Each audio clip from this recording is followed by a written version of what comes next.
You ready? I'm ready. How you doing, everybody? And welcome to the Moffett on the Mic radio show. We are live on this Monday evening, courtesy of the A1 Sports Network and StreamYard. I am Craig Moffett. And, of course, this show would not be complete without the production stylings, of course, when he's available, the one and only Chris Klim. What's up, Craig? Klim, it's been a while. It's been a few weeks, but you come through, as always, with the guests, and we are pretty excited as we get ready for Wrestlemania this weekend. It is Wrestlemania weekend coming up, and who better than talk Wrestlemania and everything wrong with WWE than we've never had him as a headliner on this show before. We haven't. No, we've not had him on as a headliner on this show before. So we've had Andrew Pisano, we've had Joe Pisano, we've had Andrew and Joe Pisano at the same time. But tonight we are going to be joined by Eric Slamilton Hamilton. He's going to be joining us at 8 o'clock Eastern time as we get ready for WrestleMania. We'll try to squeeze in some stuff on NXT Stand and Deliver. And I have a couple of AEW questions as well. So we are really excited to have him on. So if you're looking for a lighter side of wrestling, Eric is definitely the way to go. Joe and Andrew always do a kick-ass job on the What's Wrong with Wrestling podcast. And Klim, I became a Patreon subscriber of the What's Wrong with Wrestling podcast over the weekend. There we go. That's why I love their Patreon is so good. Part of me just wants to hear my name on their show when they go, okay, here are our new Patreons. So when I first subscribed, I was like, ooh, I can't wait to hear my name when they say it. Actually, I was listening to their show one time, and I guess you gave them a question, and they said your name. They said, "Oh, Chris Klimaszewski." You know, like I forgot the question. I comment pretty often on their on their what's it called, their Patreon, and I'm like last week I commented, I always love when I hear my name, I'm like, ooh, that's me. All right, just an FYI, you're coming in a little bit on the grainy side on the video. I want to make sure that I'm okay on your end. You're good on my end. Okay, so then it's probably you. I just want to make sure before, just in case, because I remember the one time we had somebody on, we were having a lot of issues with my video, so I want to make sure that I'm good. So, but if you guys have any questions for Eric Slamilton Hamilton, comment to Klim on the Facebook feed. He'll definitely get them on the air as we get to talking to him. We're going to talk everything about WrestleMania this weekend with night 1 on Saturday, night 2 on Sunday. As far as I know, Klim, they haven't done the card yet, right? Like what's going to be on Saturday? Nothing official. Right? I mean, I'll read you what the Wikipedia page has. Night 1. The last I heard was that the main event was either going to be Rousey and Charlotte on night 1, or it was going to be Kevin Owens and Stone Cold Steve Austin. That's what I heard was main eventing. Because from what I read the other day, Stone Cold is actually in pretty decent shape, from what I've heard, and he might do like a 5 to 7 minute match. That's what I heard too, and I'm like, but is he gonna come out in the jorts and like the knee braces and everything? Like, I really don't know, but so again, if you guys have questions for Eric Slamilton Hamilton, put them on the comments page. For Klim will read them off as we get them. We'll post them up on the show, and Eric will be glad to answer your questions, as only the What's Wrong with Wrestling guys can, because they are hysterical. Their podcasts kick ass every day. Their impersonations are Andrew's impersonation of Kevin Owens is by far my favorite. Oh, it's so good. It's you literally listen to it. It's like Kevin Owens is in the room. Kevin Owens is on the podcast. Or even when they do the Vince McMahon, the Vince McMahon is to a T. Well, you should talk to Pierce and see what he has to say. Sorry, it's because it sounds so good. So, as always, you can follow the show on Instagram at Moff on the Mic. You can follow Klim and the A1 Sports Network on Instagram, Twitter, and Facebook. You can subscribe to our podcast, courtesy of Apple Podcasts. Like and comment and leave us a 5-star review because it makes us feel oh so special.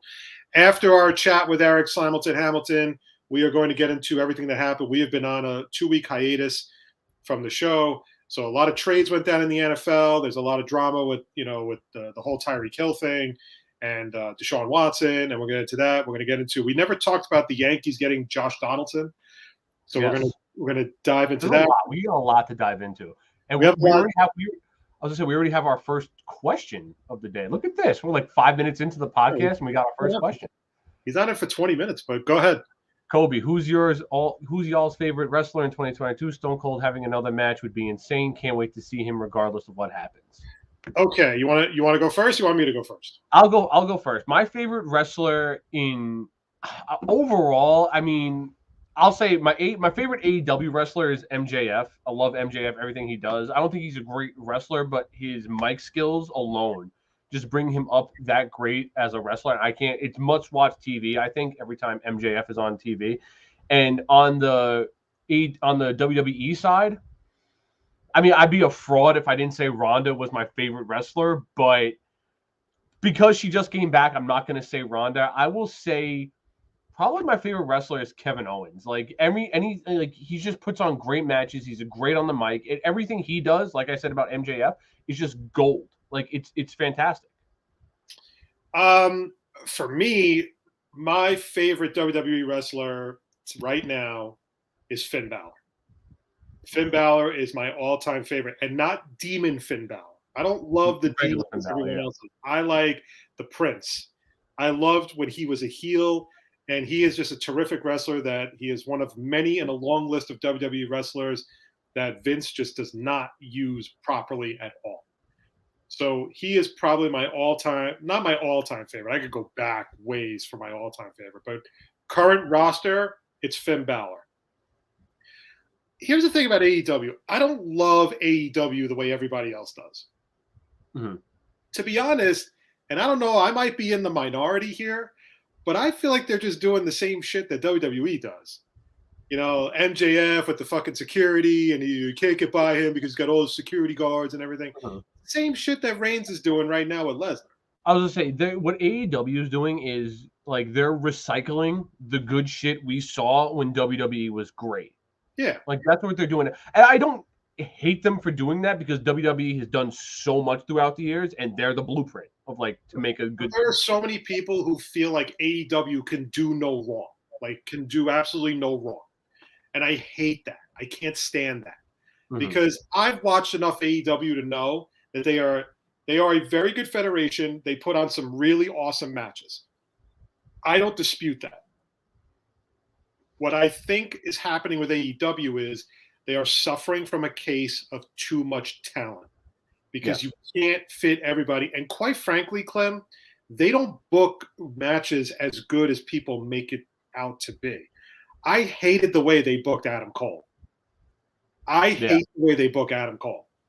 Adam Cole had Undisputed Era, but it was never to the point where they're jumping into every match and like it's so lame. Like the way they booked it was so lame to the point where the Hangman match was good at Revolution, but not enough for me to say Adam Cole needs to get another title shot.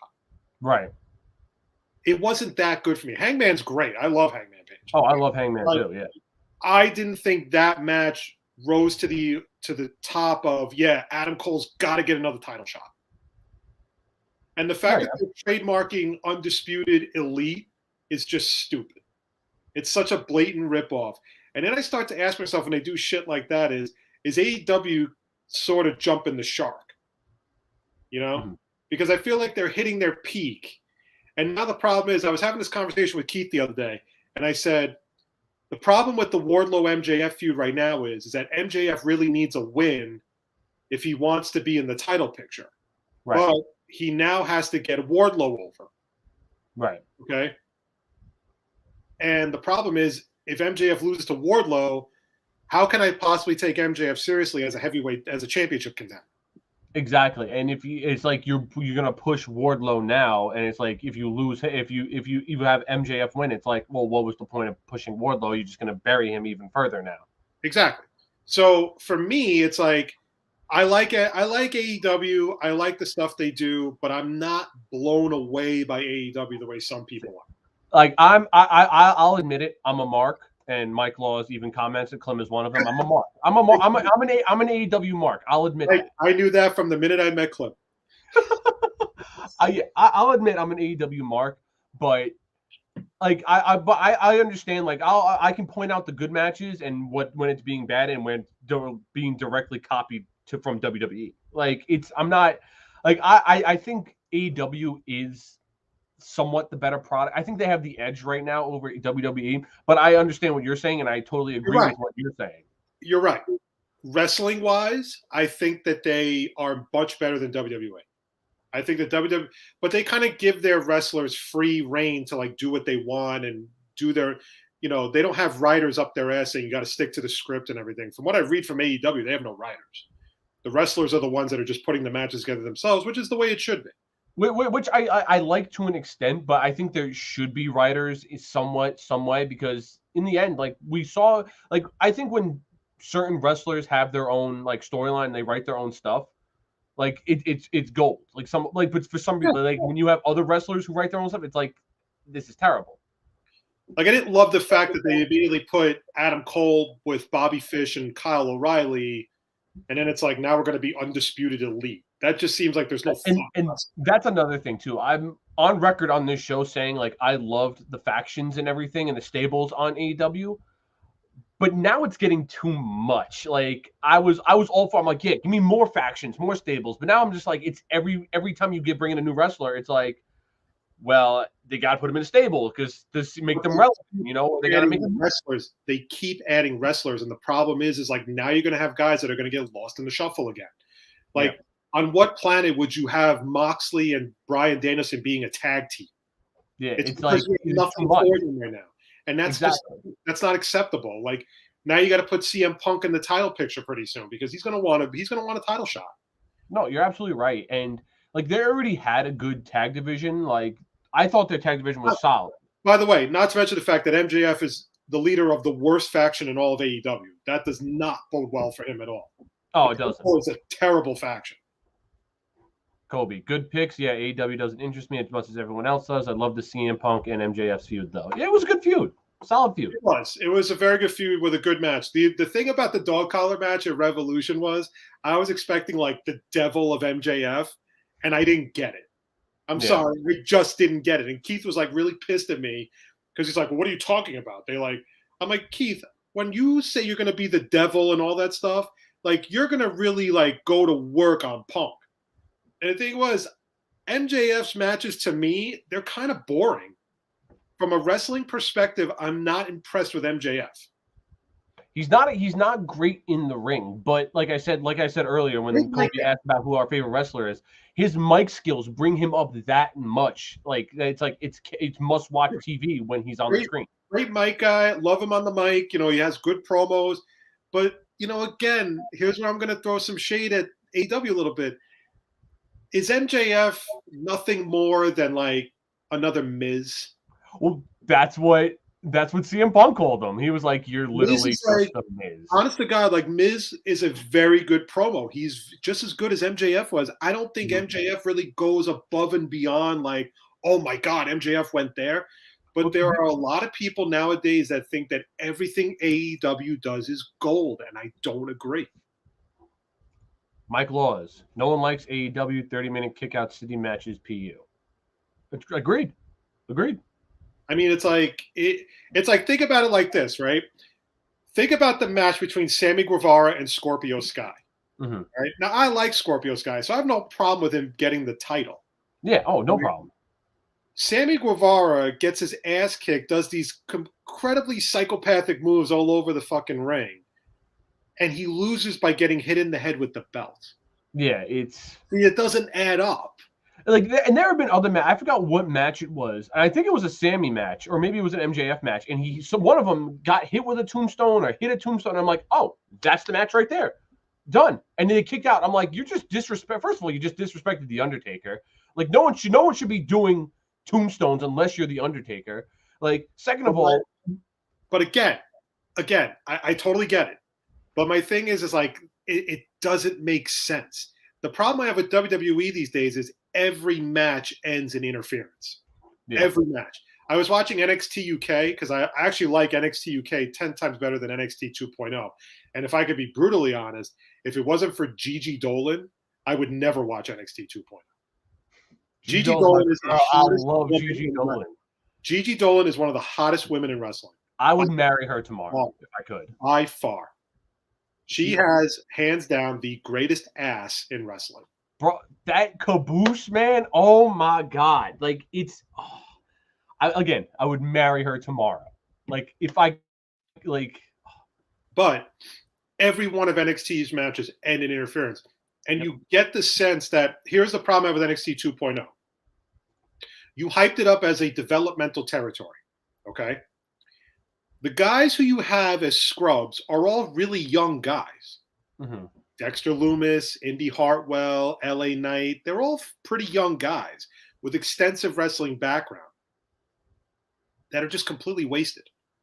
To the point now where your heavyweight champion is Dolph Ziggler and your women's heavyweight champion is Mandy Rose.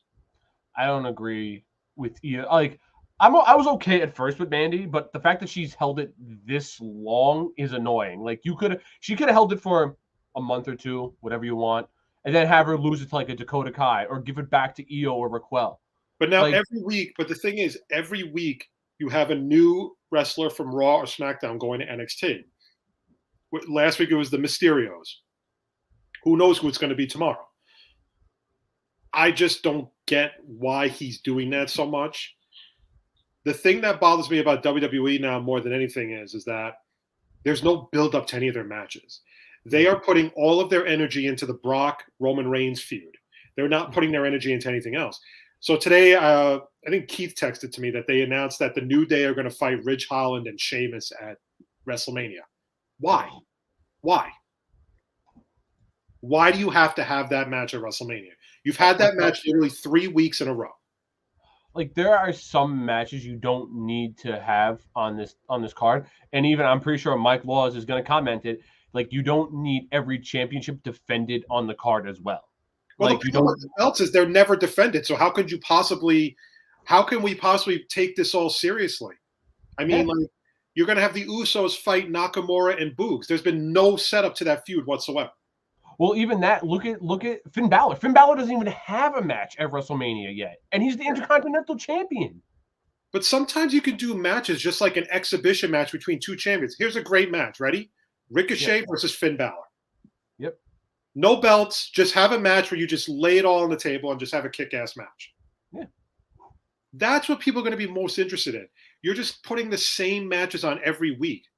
Like, think about it like this. You just built up Liv Morgan and Rhea Ripley as a tag team. And their name isn't that bad. Live with Brutality or Live for Brutality. Fine. Mm-hmm. And then what do? You have them lose to Natalya and Shayna Baszler. Like, you've just killed their momentum without even thinking about it. Like, I'm looking at the cards right now for both nights of what Wikipedia has, and you can easily cut 1, 2, 3, 4 matches off this card. But even like the build-up to Seth Rollins fighting, which would most likely be Cody Rhodes, that has been like, it's so bumbled. It just seems like it's such a mess. Like, there's just no anticipation for the match because everybody knows that it's going to be Cody Rhodes. No, exactly. Like, and like that's the annoying thing too. And I'm pretty sure we'll talk about it with Eric when he comes on. But like I hate when they leak shit. Like, I don't want to know that Cody was signed. Like, obviously we knew Cody was going to get signed, but it was like the mystery. Maybe he's not going to get signed. Maybe he's not going to come back to WWE. Like, but I want that mystery still. But you see what WWE did today? They had Seth Rollins go to the WWE building. Yeah. Where Vince McMahon was, and Vince McMahon is sitting there, and Seth is just like, Seth is a great heel. He's a terrific heel. Mm-hmm. And Seth is like, he's just going on, and Vince goes, oh, you're going to get your WrestleMania. You'll be at WrestleMania and everything. And an opponent of my choosing. We know it's going to be Cody Rhodes, dude. You didn't even have to have this video. You've already killed it. You could have had Seth show up at Mania and just be fucking angry that he doesn't have a match, and he's like, this is bullshit and everything. You don't even put him on Raw this week. Yeah. Just have him show up at Mania and just say, I want a fucking match. Like, let him go off, and then boom, Cody Rhodes' music hits. Exactly. Gobi, I've low-key enjoyed the Theory and McAfee build-up. So have I, honestly. I've very much enjoyed that. Not a fan of Theory. I think he's overrated. However, I do think this match is going to be good because McAfee puts his blood, sweat, and tears into these matches. The 2 matches McAfee has had so far in NXT, they were great. Granted, one of them was a War Games match, but still. He was still really good, man. Fantastic. He was still really good. And the thing was, like, when you first saw him at the War Games match, you probably said, oh, God, this is going to be so bad. Mm-hmm. My man was doing moonsaults off the ropes or off the cage or something like that. And those are the types of things I love to see. That's why, like, a guy I don't kill as much as everybody else does is Bad Bunny, because he puts effort. He does. He puts big-time effort into these matches. When he hit the Canadian Destroyer at WrestleMania and at, what was it, SummerSlam he was at, or Survivor Series? I'm impressed. Like, I am generally impressed. I thought he was awesome. I think he's an awesome talent, but I love the fact that he's dedicated. All these celebrity matches, like the Knoxville match, it's going to be stupid. Yeah. I mean, it's not even for anything. It's just a worthless match to have on a pay-per-view. Well, same thing with the Logan Paul match. Like, I don't want to see Logan Paul at WrestleMania. Everybody knows that Logan Paul is going to turn on The Miz. I mean, that's like a given, and he's going to walk out with the Mysterios. It's just, but it's whack. That's just been my issue. I mean, we could go on, and the thing is, nobody does it better than the Pisanos, as far as I'm concerned, and Eric for when they really, because I mean, if you guys want to listen to like just really funny shit talking about WWE, and the thing is, they're dead on right, like about it. And the thing is, they're hysterical when they do it too. But it's like, that's been my issue with WWE. It's just like every match ends in interference, and it's just like there's no point in watching it. It's not fun. It's like, imagine putting on a match for like 9.5 minutes, and then some schmuck comes out of nowhere and grabs your foot, and that's how you lose. No, what's been annoying me lately, and they mentioned it on last week's episode of What's Wrong with Wrestling. It was like they have them come out, cool. Cut. It's like, oh, then commercial. It's like, oh, okay. Then they have the other person come out. Then it's like, oh, go over to commercial. And then it's like, oh, okay. And then they have like 9 commercials in between like this fucking thing. It's like, what the hell's going on here? Like, it's so fucking annoying. So, but it's just that's where we're at right now. And the thing is, like I said, I like AEW, but I don't love AEW the way everybody else does. Like I said, I'll admit it. I'm a mark. Revolution was a good pay-per-view, but it didn't blow me away. And the one problem I have right now with AEW is their women's division stinks. Yes. I think their women's division is crap. It definitely is. I will say I like Thunder Rosa. She's very good. But it's like Thunder Rosa, Britt Baker, and then a hot pile of garbage. And the thing is, like, I was expecting like Ruby Soho to be like in the title picture, and she's already back to nothing. Like, yeah, she's back to nothing. Like, you know who I would love to see in the title picture who's not a bad wrestler, but like she doesn't get enough credit is Serena Deeb. I like Serena Deeb a lot. I think what's going to happen eventually is because supposedly there's some contracts up for AEW soon. Mm-hmm. I think Vince knows this. That's why Vince isn't really that scared of them. Like, I think he knows that, you know, he's dealt with this shit with Eric Bischoff and WWE. And the thing is, every time a WWE guy gets released, Tony Khan is ready to pick up the table scraps. That's great that you sign him, but what are you going to do with them? Yeah. Like, what are you going to do with them? I mean, when you sign Jeff Hardy, I mean, you're not going to put him on AEW Dark every week. I mean, so what are you going to do with the guy? Like, what do you do with Adam Cole? These guys are all main eventers. Maybe not Hardy, but like Adam Cole, Bryan Danielson, Jon Moxley, Jericho, Punk, Miro. You know, MJF. Nah, not much MJF. But I'm just saying that, like, what do you do with all these guys and how do you work them into the show? Like, AEW only gets 2 shows. They get Rampage and they get, you know, or what about this guy Hook? You know, that, you know, Hook's, you know. Yeah, I'm so out on Hook, man. Hook stinks. I'm out on him. I'm not in on the Hook. It's like you're building him up to be something, but what is it? I mean, when does he get a real feud against a real wrestler? Yeah. You know, like you can only build the guy up so much. Eventually, you got to get him something. I mean, you got to put him in a feud with somebody. I mean, not for nothing, Team Taz needs all the help they can get. That's the second worst faction in AEW besides the Pinnacle. Oh, I would say Team Taz is so bad. Like, I was in on Ricky Starks at first, and now I'm out. I'm out on all of them. They stink. You know, but it's just, I mean, they are suffering from a case of just having too much talent. And I think that it's not necessarily a bad thing, but it's not a great thing either. Right. Because the guys who you originally signed to be the backbone of the roster are now being pushed to the curb, being pushed to the side. And now you're making way for all this former WWE talent to come in. By the way, guess who's coming back really soon? Miro. What do you do with him? Kenny's coming back soon, too. See? All these guys are coming back. What do you do? See, and that's the point where I was like, when AEW first started, and I was like, okay, cool. And they were signing all these original like WWE guys like Miro, like Moxley, like Sean Spears, for an example. Like, I was like, okay, good. We know they're good wrestlers, and we know that they can work. We just never saw it on WWE because they got buried, you know. And that's what I was kind of hoping for in AEW. I was like, okay, good. They'll shine a little bit. But really, like, Miro held the TNT title for a little bit. That was it. Sean Spears has. I'm not a fan of what Sean Spears is doing right now. I think he's really good, though, man. Like, he's so much better than he ever was in WWE. Oh, absolutely, absolutely. But still, though, it's like he deserves a title because he's that good. But they had not given him a title. So we are minutes away from having Eric Slamilton Hamilton join us to talk everything WrestleMania. Again, if you have a question for Eric and you're watching the show live, comment to Klim on the live Facebook feed. Klim will read the questions once Eric gets on the air.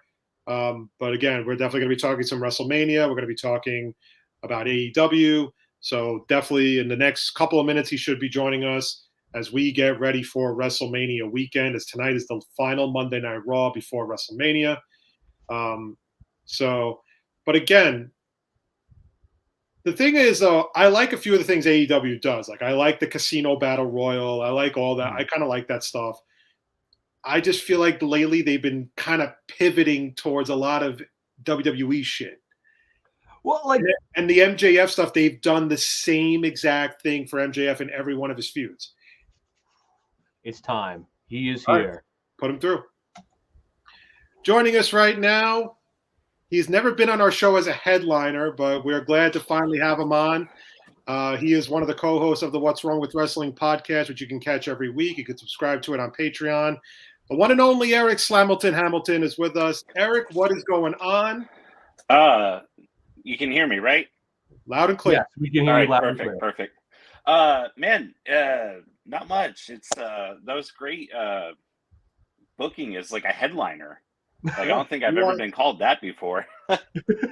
Usually I'm like the third guy, like when people talk about the podcast. We've had Andrew on, we've had Joe on, we've had Andrew and Joe on at the same time, but we've never had you on to hang out with us, just talking wrestling, just with the one and only Slamilton Hamilton. Hey, I mean, I am a headliner, so it's it is great to be here. It's Wrestlemania season. It's in full effect. And you and Klim are wearing matching shirts. Oh my gosh. Got that my is amazing. Well done. It was laundry day in the Klim household, so he got okay, yeah, that makes sense. Same here. Same as in the Hamilton household. Okay, so I'm going to kick off with a question I've been dying to ask either you, Andrew, or Joe, and that is, now that we know what day he's coming, who out of the three of you is the most excited to see Veer coming to Raw next week? Oh man, a lot of coming. It's been a long. It's been a long time coming, literally. I think Andrew puts such an emphasis on Veer is coming. He's coming to Raw. He's the one who said when Veer comes, he's gonna come. So, I'm not as excited for that.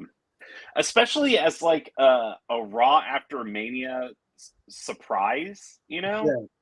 Well, I think I was listening to the show last week.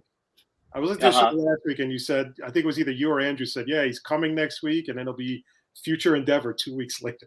yeah, probably. It wouldn't be the first, and it's definitely, not going to be the last. But, you look back and you think of some of the names that have debuted or come back, the Mania after Raw, and now you add Veer to that list, and it's just like, oh, okay. Sure, I guess, It's such a I think it was like 2 weeks ago they had like Veer, or not Veer, Commander Aziz too. Like all these big dudes, I'm just like, I'm so out on them. Like him, Omos, Veer. I don't want to see any of these dudes. Like they're so underwhelming. It's not even funny. Like not even entertaining. Right. At least back in the day you could pair up a big guy with a smaller guy and get a good match. Yeah. But now they want all these big guys to fight each other. It's just like, it's so slow. It's so boring. Like no one's into it. All these big guys have no personalities at all. Right. Boss is just rough. That promo he cut was so bad. It was. And like Andrew was right. He's like, see if you can understand what he's trying to say, because you couldn't. Half of it.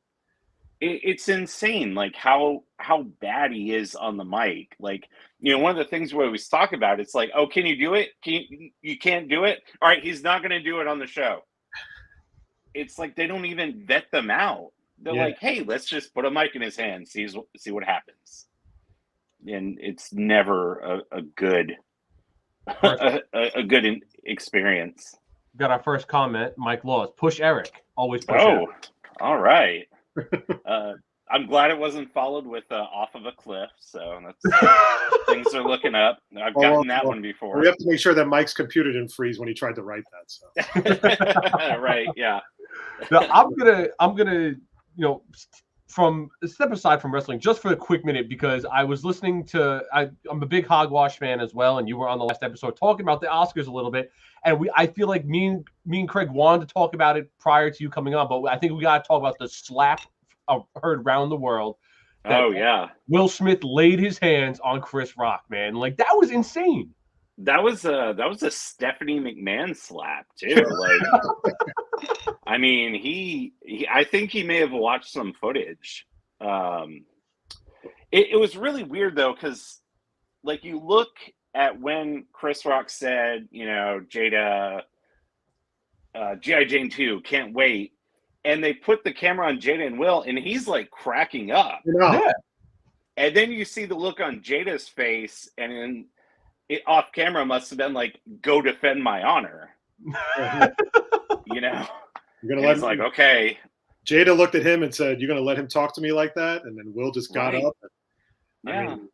I mean, that was crazy. Like that was definitely one of the craziest things I've ever seen. Like Absolutely. And it's Chris Rock's a comic, like the things he says, like I love his stand up. Nobody's ever safe in his stand up. If he's going to make fun of one person, he's going to make fun of everybody.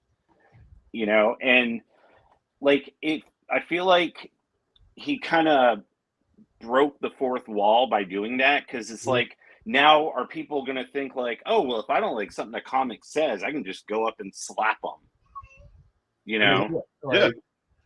I mean, listen, comics get heckled all the time, and some of it's pretty brutal. Like if you've seen like videos, like YouTube videos at clubs and everything, and like it was funny because the joke was funny. I'm not gonna lie, I did laugh. Right.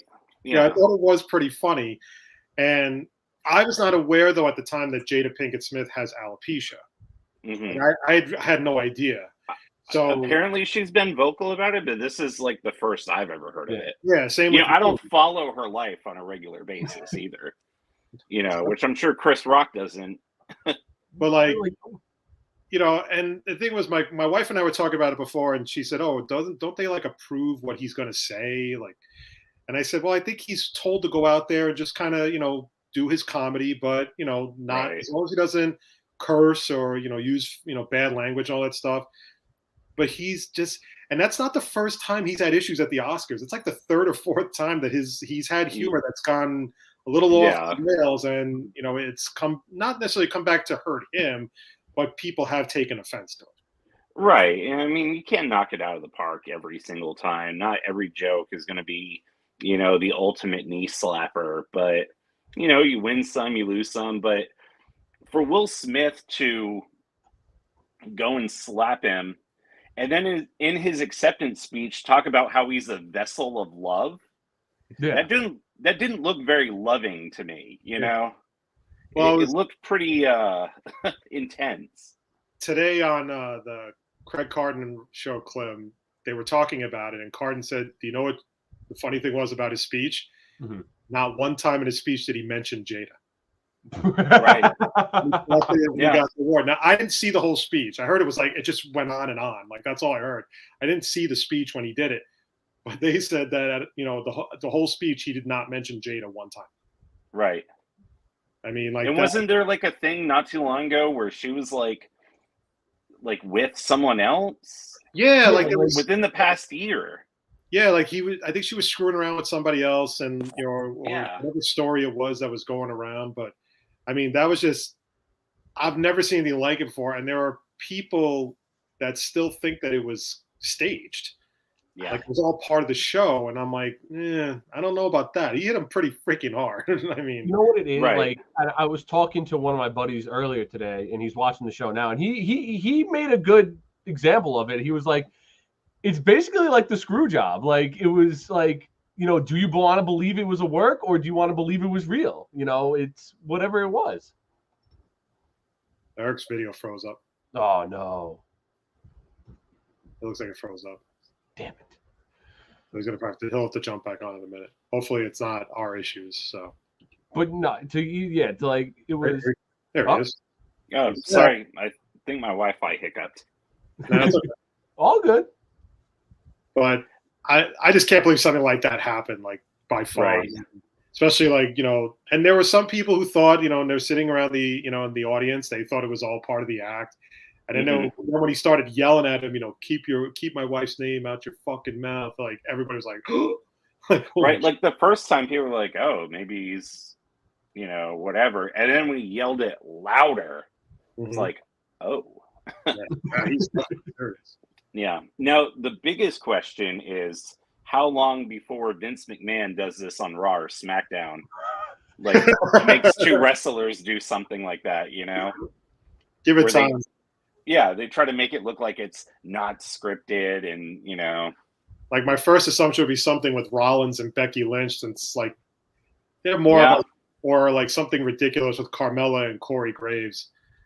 But, oh, yeah. those are the only two couples that I could like easily see that being with, because half the other guys you don't even know who's with who. Yeah. Right. And I think with Corey and Carmella, I think they still have a YouTube show. Like, I didn't know you could get canceled on YouTube, but I'm sure it's not far from it. I watched an episode of it and I was like, this is terrible. I'm never watching this again. Oh man, you're a braver man than I am. I literally only watched it for the sole fact that Carmella is a fucking smoke show, and I was like, oh, maybe I'll see her in some lingerie. Maybe that's the sole reason why I watched. Every other line was about them having sex. Oh, exactly. Absolutely. Like the trailer, that's all the trailer was. Oh, look at this bathroom. Oh yeah, we could fuck in here. Like, yeah, that's great. Right. It's like, okay, cool. I guess it's not like life on the road or, dealing with, she's a champion and he can't wrestle. No, it's just about like where and when they can fuck. Like, that's all it's about. Well, So, when they announced it with a picture, like, coming soon, everyone was like, they're doing like a couples OnlyFans or something, because they have a podcast where they talk about is sex. Yeah, so it was like the Edge and Lita like live sex show. Like that's right. That's yeah, what it's pivoting to. Yeah, all right. If Edge and Lita were like in the now, it would be Edge and Lita with this YouTube show most likely. You made a few episodes ago. You had something that you brought up on when you guys were recapping SmackDown that I couldn't stop laughing at, but unfortunately now I can't unsee. And that is the bulge in Boogs' tights. Oh, Jesus. Like you said it, and I quote, and hopefully we don't get kicked off YouTube here. 9 pounds of cock. Yeah. Right. Right? Yeah.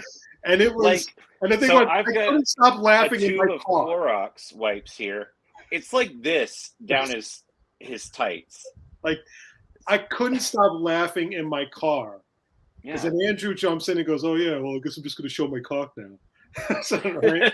And like, right, and then he's like holding guys up, and he's like, "Oh my god!" arching his hips forward. It's like, dude, this is a kid show. Like, it's so ridiculous. Like those. It's not polite to point. Yeah.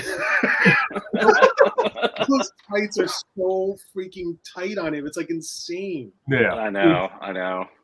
Like, at least go back to like the denim ones where there's like some texture and picture to it where it kind of hides it, but just like a solid red does nothing for it.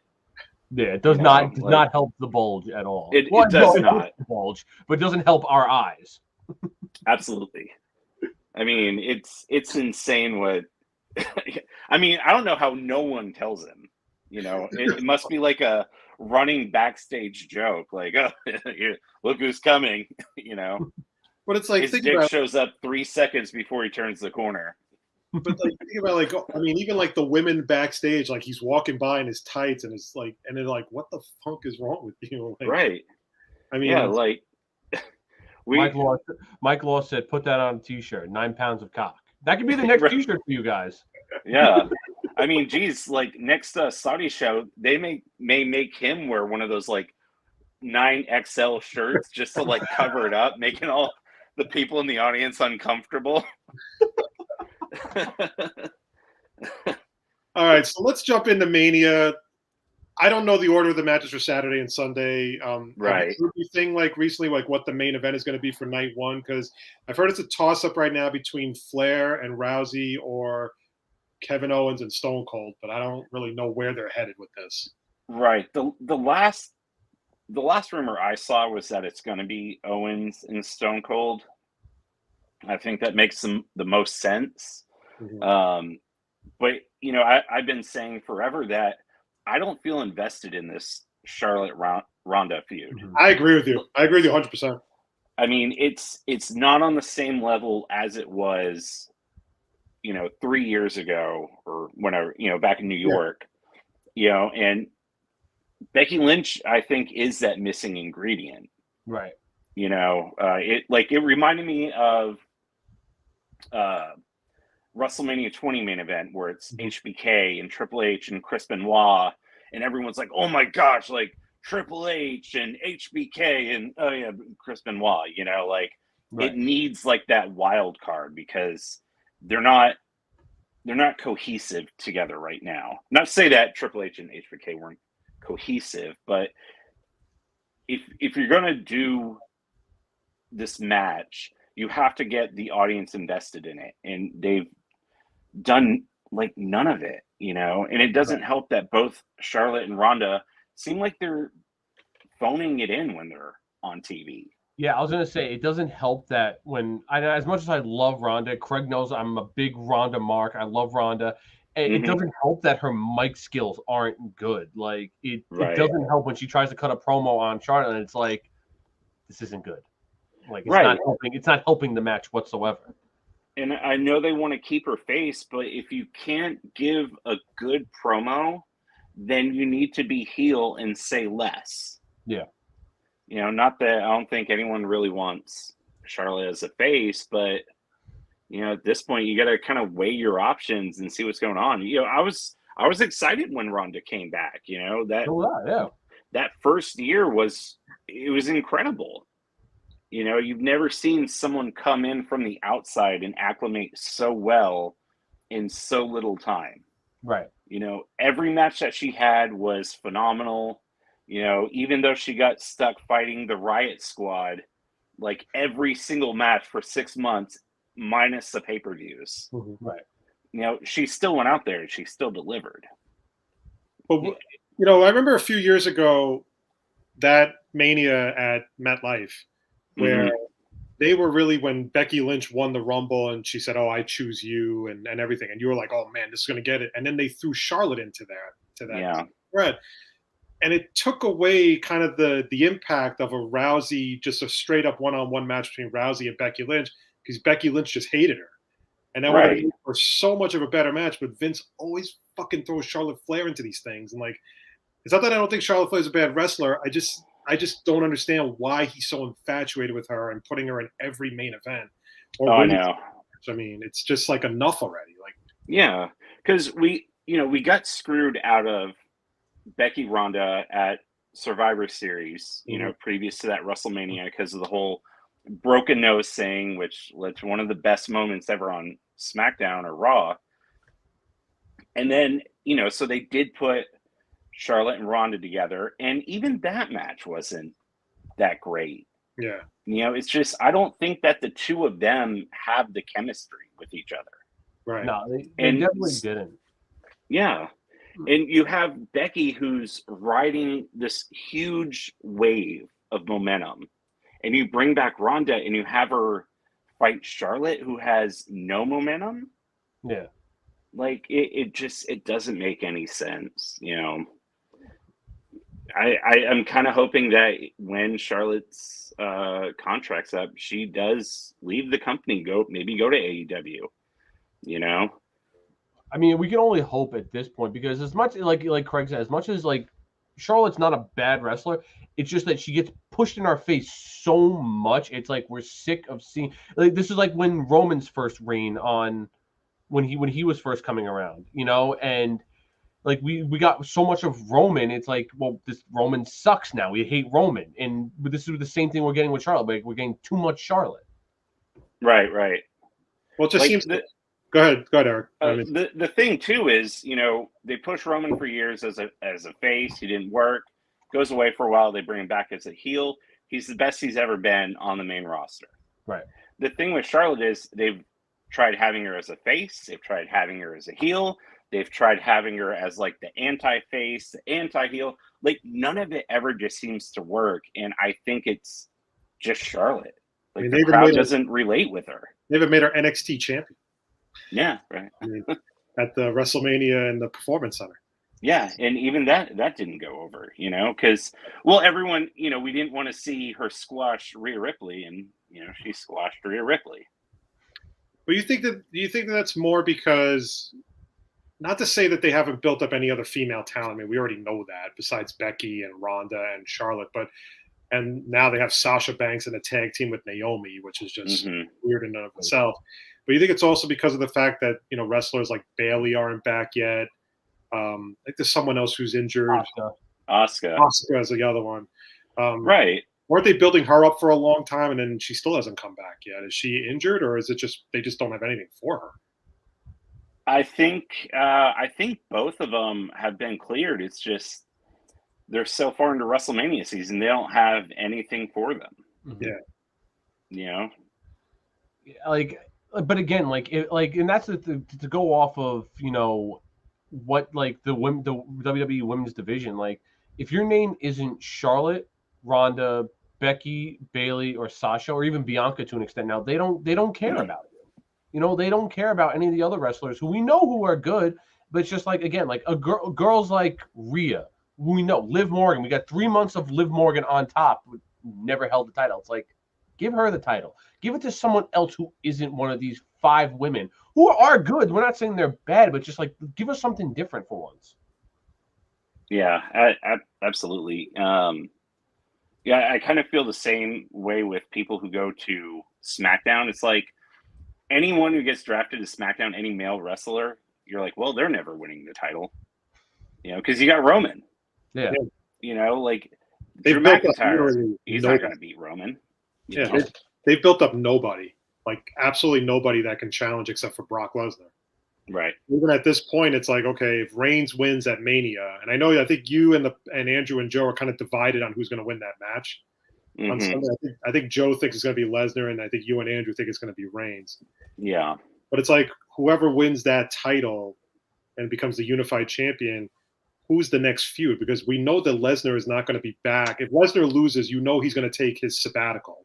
Mm-hmm. He always takes, and he'll come back around Survivor Series or something like that. But Reigns has just been forced down our throats every single week as a champion, and like, right, kind of a lose-lose if you think about it. Right, because not only will you get him more opportunities, but with Reigns, it's like there's nobody left unless you want to do like maybe have Reigns fight Lashley or something like that. But right, I mean, do you really want that? Yeah, but that's exactly my point, though. Like you're saying it, you're hitting the nail right on the head there, because we don't know what they want to do because they've literally built up nobody. Mm-hmm. Mm-hmm.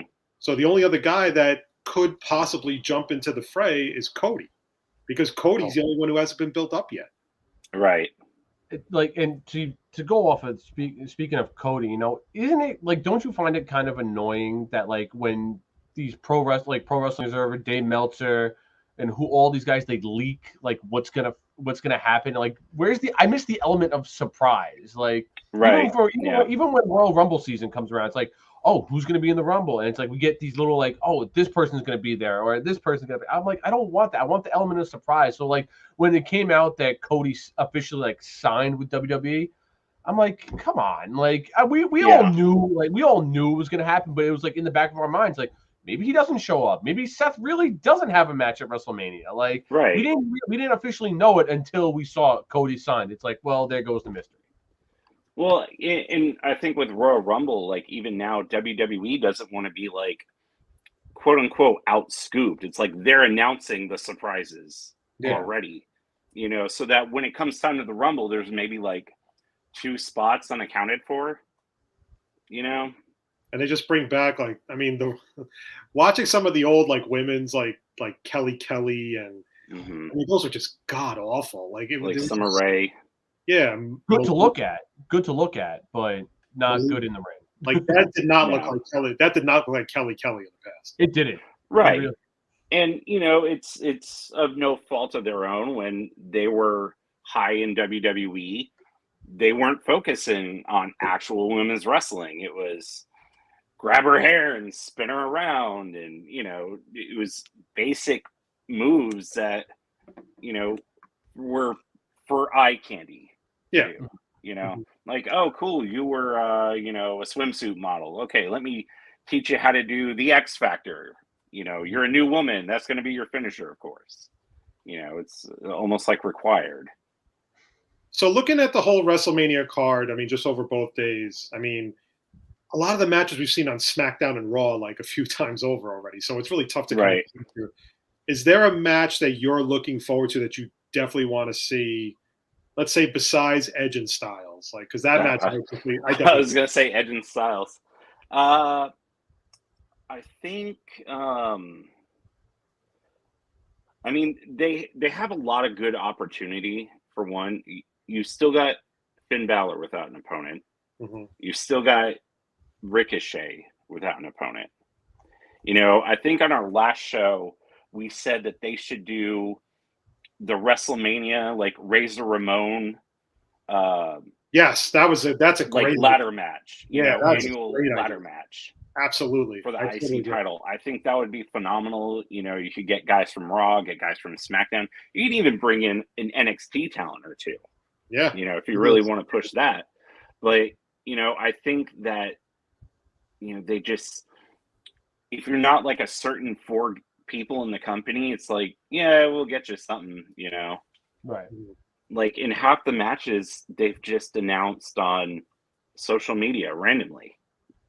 Yeah, it's like today they announced New Day against Sheamus and Rich Holland at WrestleMania. Right. Xavier Woods hasn't even come back on TV. Yeah. Like not even to like save Kofi. Mm-hmm. right. Like how hard is that to take 30 seconds to have Kofi getting beat up, Xavier Woods run out, beat him out of the ring and said, "You guys want to fight so bad? How about we challenge you to a match at WrestleMania?" You know, what I don't understand like what's so hard about that, why everything has to be done on social media. No, it gets played out. It's like where are the days where it's just like, okay, we're like gonna fight a number 1 contenders match for the belt, or we have beef, and it's like, yeah, we'll do it here, and we'll, like you WrestleMania, point to the sign. I don't care how cheesy that is. Point to the sign, and then Right. that's what it is. Like where is that? Then but everything's on social media. Like it's annoying. It gets annoying to a point. Like what they've done is I no longer have to invest in Kofi or Sheamus's team because I already know that match is happening. I don't need to see what happens to them on SmackDown. Right. Like, so you've just made me want to change the channel. It's like, well, they're just going to fight at WrestleMania. I'll watch it then. I don't want to see them fight on SmackDown and then see them fight at WrestleMania. Exactly. Like even Craig said, like they do these matches where it's like, okay, yeah, like they'll build them up, but it's like we've seen these the past 3 weeks. It's like I'm not interested in these matches. Like and especially these stupid championship contenders matches where it's like, oh, you have to fight the champion to get a match. And it's not even guaranteed. It's not. No. Yeah. Like the match announcements now are just like, yeah, we just saw this match like 2 days ago. And like, you know, like you guys do the running joke when you recap Raw with the, you know, same old Monday Night Raw. But it's a sad reality though. It's a total sad reality because it's almost like they just don't know either they don't know what to do or they're just not trying hard enough to make it better. Right. And you know, I in New York, you know, I went all WWE heavy. You know, I WrestleMania, you know, we went to Raw, went to NXT, you know, Access, meet and greets, all that. That was the year you guys came to our show like in person, right? Yes. Yes. Yeah. But this year I'm going to a lot of different like independent shows. Right. Like, so I'm going up Thursday, and like Thursday, I'm going to Josh Barnett's Bloodsport, you know, because Moxley's fighting Oni Lorcan. You know, there's like John Morrison's fighting one of the guys from the Vaudevillains, like Simon Grimm, I think he goes by now. The Vaudevillains. Wow. Yeah. That's a name But I've like, heard a long time. Oh, I know. You know, Friday I'm going to the Impact Wrestling show. There's and then I think I'm going to the Joey Janela GCW show that night. It's just I'm so burnt out on seeing the same thing in WWE. I had no interest in even looking to going to SmackDown or even Raw. Yeah. You know, it's like SmackDown is just it's gonna be that WrestleMania SmackDown. So it's gonna be matches I don't really care about anyway. You know, I think like the Andre the Giant Battle Royal is going to be on there. Like nothing ever comes of that. It's the most pointless match that has a tradition. Yeah, but that's like even the same thing with me and Craig. Like we have Brian Myers' wrestling promotion here on Long Island, and they do it once every other month. And I went to it for the first time, I think back in December, And I was like, I even told Craig, I was like, this is the best show, like wrestling show I've seen in a long time, and it was very interesting. And I got to give it to these independent wrestlers. Like, and the thing is, you get excited. Like me, and like I've been waiting for the card because they're going to do another show next Friday, and like the big wrestlers that are going to be there this time, it's always different every month. They have their own roster, but then this month they're going to have Josh Alexander from Impact Wrestling. Right. Morrissey's going to be there, and Tasha Steele. So it's like, a few of Brian Myers' Impact Wrestling guys are going to be there. And matches are like, I'm like eagerly anticipating what I'm going to see next week. Because I'm like so excited to see. Last month it was Doc Gallows was there, and he had a match. He had a match with Bear Bronson, and Doc Gallows is like, I mean, Morrissey. I can't wait. I'm like psyched to see I've never seen him in person, so he's going to be a monster when he comes out. He's 7 foot tall, and you can't teach that. Yeah. You cannot teach someone how to be 7 feet tall. It's impossible. Too. Like, I know he's been doing a lot of stuff with Enzo, so I'm like, oh, are we going to get Enzo here? Like, maybe it's like a tag team match of some kind. Because Klim, on the ad for the show, they put Morrissey, but then up top and like really faint, they put Kaz XL.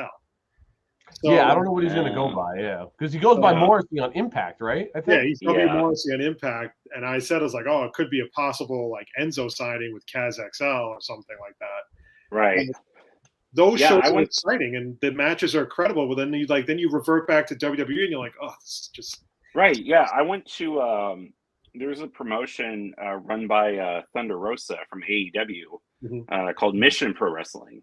Yeah. And they split shows in Houston and San Antonio. They'll kind of bounce back and forth month to month. And I went in November, and that was the most fun I've had at a wrestling show in years, and I'm talking like I went to SummerSlam, I went to Money in the Bank, Raws, SmackDowns, and it's just like I had so much fun. It's like I'm just not feeling that at the WWE shows. Because chances are I've already seen what WWE is going to give me multiple times. Right. One of our long-running jokes was when Dean Ambrose was in WWE, we went to a Raw, and it was Dean Ambrose versus The Miz for the IC title. And then we went to a SmackDown, and it was Dean Ambrose versus The Miz for the Intercontinental title. Because they had both gotten drafted to SmackDown. They drafted the feud, basically. Yeah. Which it seems like they've been doing that a lot. But it's like, why, I'm seeing the same thing over and over again. Like when I went to you just get tired of it. The last Raw I went to was at the new UBS Arena where the Islanders play. And, the funny story is like my in-laws won tickets to Monday Night Raw, and they gave them to me, and I took my daughter, and they were ringside. It was like 4 rows from the ring. Place was empty. Like it was half empty. And you could see like clumps of open seats all around the arena. And wrestlers came out, and they did like, you've been to Raw, so they do main event first, and they tape a couple of matches for main event. Right. You could hear a freaking pin drop in the building. Yeah. You can hear a pin drop in the building, and then they come out, and Seth Rollins comes out, and it just had little to no excitement from the fans. Like I couldn't pinpoint one moment of the show where everybody was really excited. Edge came out at one point because he was like a last minute appearance. Like he was going to be like, not a surprise appearance. They kind of announced him for the show. Yeah. So I don't know if that was the point where they were going to tease the Cody Rhodes stuff. I don't know how far back the Cody Rhodes like drama went, but it was supposed to be a big tease for Edge's next big feud and everything. Yeah. And out came The Miz. And everybody was like so dejected. Like you could just see it was like taking the air out of a balloon. Like everybody was excited to see who was going to come out. Or I think it was they were going to set up an Edge Lashley feud. That's what it was going to be. Yeah. And then The Miz came out, and everybody was just like, oh, this is so right. And it's funny when you see that happen to a crowd. Like everyone's like expecting the best, and it's just like, oh, this. Yeah, it was like they brought Maurice out, and just did absolutely nothing for like it. Just, I mean, the back and forth was fine. The problem with the back and forth between the two of them was it was like almost like a blatant ripoff from AEW. Like a Mhm. lot of people were accusing WWE of like just a complete ripoff of another feud in AEW. I can't remember which one it was, but it was just you could just hear like just people just like, oh, this is so bad. Like, you know, kind of like Yeah, right. rejected feel to the entire show. Mhm. Terrible. Craig, Mike Laws wants to know, was the arena half empty or half full? It's a fair question to ask because it depends on how you interpret it, but it was just bad. Like, and It was Raw, so it was half empty. I mean, like 3 hours of Raw is just getting to be too much because like that's It what is. ultimately killed WCW with Monday It Nitro. is because they're just They're running out of material. trying to. Oh, we lost him again. Oh, we had a good run with it. See, this is where you save it. You save the screensaver like that, so when he comes on again, you can have it. You know. But There we yeah, go.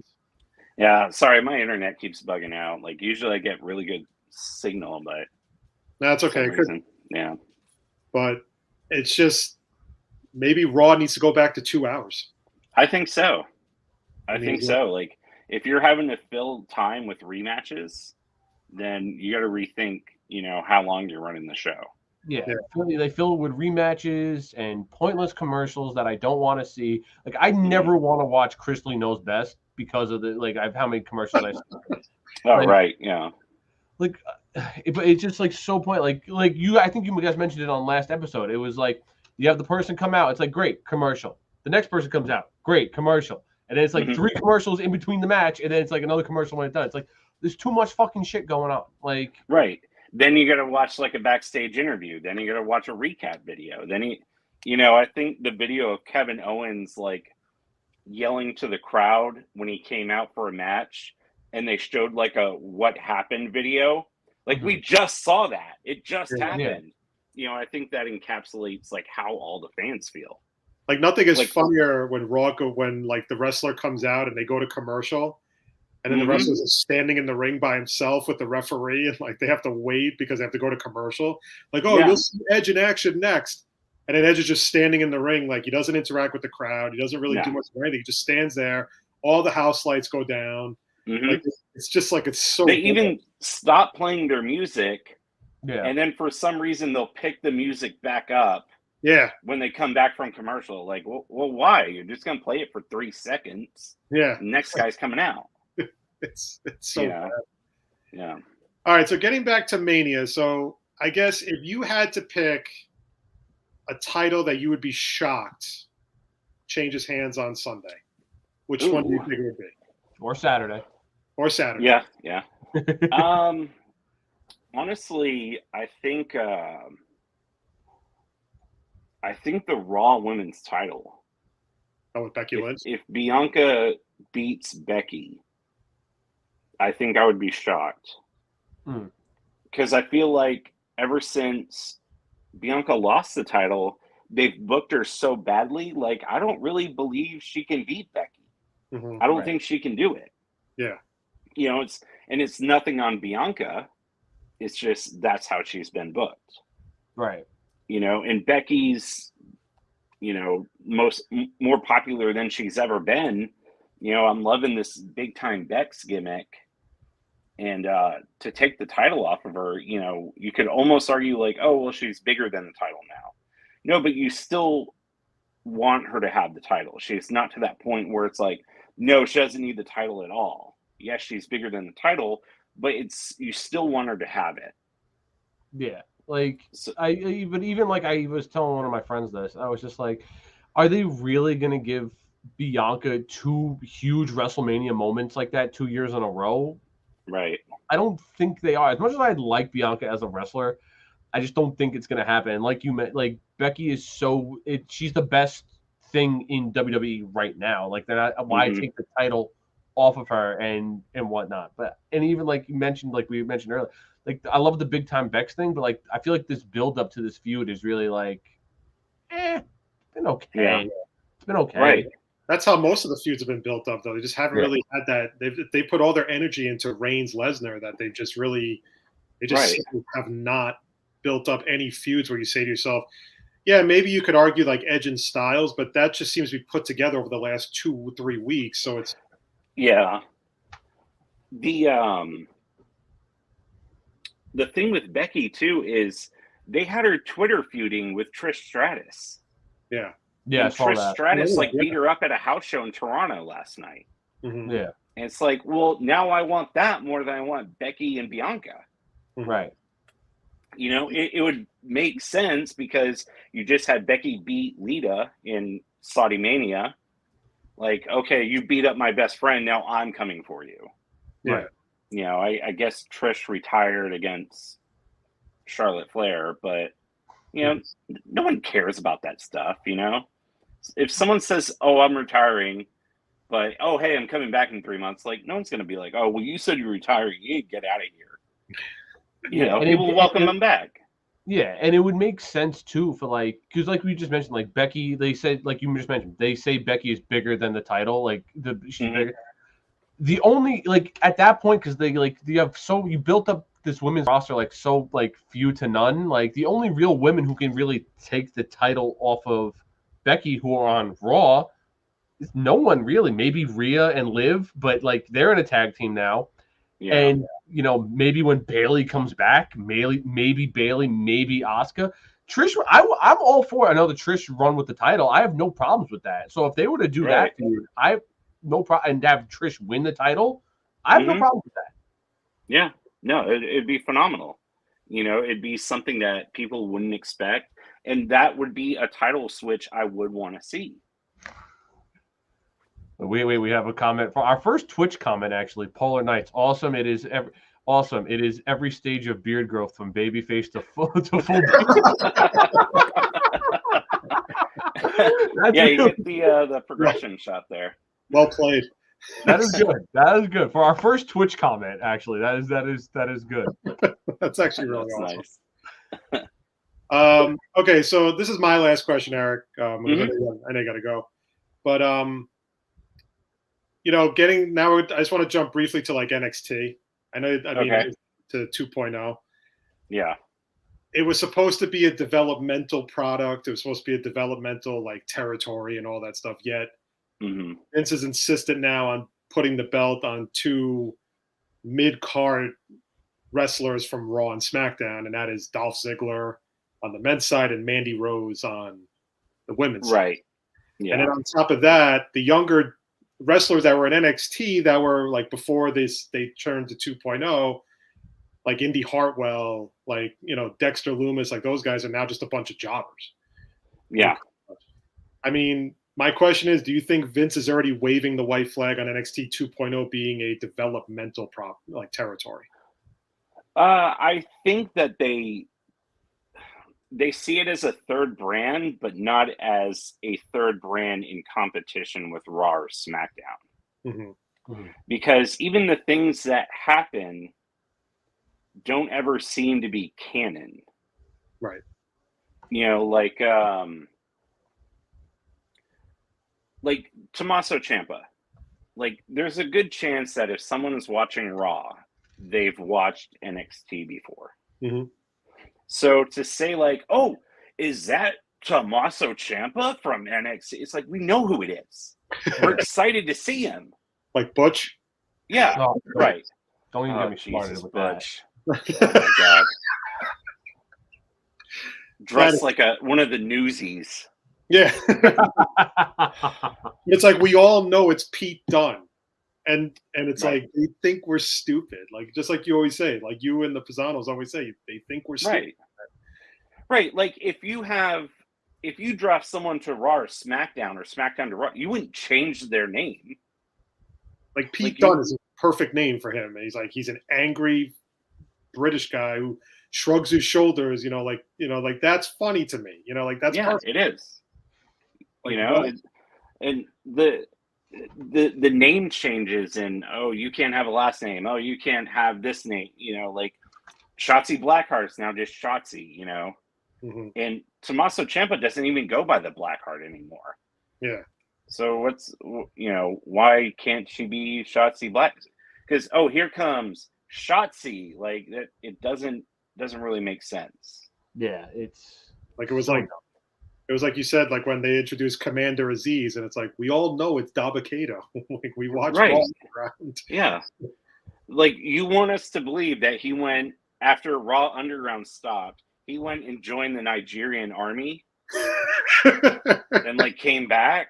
Like, you know, it's okay to have like a bodyguard, you know, that's, you know, like, okay, you're a Nigerian prince now, whatever. He doesn't have to be like a militant. Yeah. You know, you just be, oh, this is Dabba-Kato. I saw him on Raw Underground, and I know this guy can kick some ass, and he's my bodyguard now. Right. So yeah, I mean, as far as being development, you know, I feel like they want it to be its own brand, but they keep it in its own self-contained universe. And it's like they don't want to bring people up with their gimmick, I guess. Yeah, it doesn't make any sense because, you know, like when like I've said it multiple times on this show, like there's only been like a handful of guys who've been able to make the transition from NXT to WWE. Kevin Owens being one of them, Seth Rollins, Roman Reigns, Dean Ambrose when he was there, Finn Balor to an extent when he first came up, not really after. And other than those guys, everyone else after that has been. It's like, oh, okay, like. Yeah. Like I remember I never used to watch NXT up until like 2018, 2019 and all that time. And my friends, like I have friends who are like deep into the wrestling world, and they're like, "Yo, Bobby Roode, he's going to be amazing on on the main roster. He gets the main." I'm like, "This is what I was supposed to be hyped for." Like, exactly. EC3, another prime example. They were like, "He's the best talker in the world." I'm like, "I'm ready for EC3 now." Very immediately, like yeah. I mean, I guess if they are going to like change someone's gimmick or name when they bring them up to the main roster, please change Braun Breaker to Braun Steiner. Oh, please. Yeah. Especially now the stupid Breaker name. You have him pay tribute to his dad and his uncle. Just make him a freaking Steiner. Yeah. And especially like today, they announced that the Steiners are going to be in the Hall of Fame. Right, Make him a Steiner. Like, it doesn't make any sense. Yeah. Well, like think about it too. Like one thing in NXT that I really liked that they kind of just completely destroyed was they built up the Indy Hartwell Dexter Loomis thing, and where they called them Index, which I thought was a cool name. But I like the whole story behind Indy Hartwell and Dexter Loomis. And then as soon as they pivoted to 2.0, they just totally like scrapped that whole thing. Yeah, right. Pretty much forgot that they were together. Oh, well, they reminded us very heavily this past week. Because Indy's tag partner, Persia Parada. Oh, right in the middle of something good. We lost him again. He'll be back. We'll be back. Yeah, a couple seconds for those watching. There he is. Okay, sorry. I was going to say they reminded us very heavily that Index was still together because Indy's tag partner, Persia Parada, has been hooking up with Duke Hudson, and they literally had like a make out off. Yes, that was in the ring. They're just like rolling around, both couples just make it out. I'm like, all right, so this is why no one's watching this show. You know, like this is not what we came for. And it just seems like NXT they're just trying to force everybody down your throat, like guys. Oh, for sure. Guys like Carmelo Hayes. I have no idea what they think is so great about Santos Escobar, because I think that guy knows where the bodies are buried, because that guy gets title shot after title shot. Right. Every other month he's getting another title shot. And I'm like, what is it about this guy they love? I don't get it. Yeah. It's like loses the Cruiserweight title, gets a North American title shot, loses that, gets a NXT title shot, loses that. You know, it's like he's gonna like show up maybe he'll show up at Mania instead of Cody, and, you know, demand a number one contender match or something. Yeah. Before I get to my last question, we have two comments.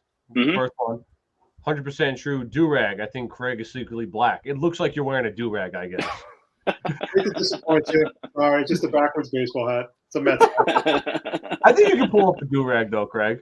No, I thought you were paying tribute to like ECW champion Vince McMahon. think I need like a tango hat. Do-rag Vince is the best Vince. I love for sure. No, it's just a black baseball hat. Then one Polar Nights, Chris Rock new tour is called Five Finger Slap, coming to a city next to you. Actually, you know what I was hearing today? Like he's supposed to play. He's supposed to do a comedy show this week in Boston, like Wednesday, and like the tickets for that are going to probably any tickets that are like still left for it are probably going to go through the roof because people are just going to want to go just to see what he says about it. So it's just to hear what he says about it. Yeah. So, all right. So my last question is, Eric, we got the shirt on, the pizza shirt. Yeah, what's your go-to slice for pizza? Ooh, so there's a pizza place right down the street from me that I was like ordering from here in Houston called Pink's Pizza, and they have the one that I've been getting is pepperoni, jalapeno, goat cheese, and pineapple. Ooh, wow, it's an interesting combo. That is an interesting combo. Like you kind of get like salty, you get sweet, you get spicy, and just kind of all works together. And yes, I am a pineapple on pizza guy. Yeah, I don't think there's anything wrong with it.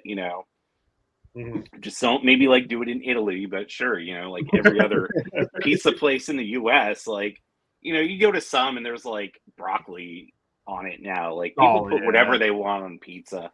No one hated on the Ninja Turtles when they had like bubblegum and Oreos on there. So like if you like it, put it on there, sure.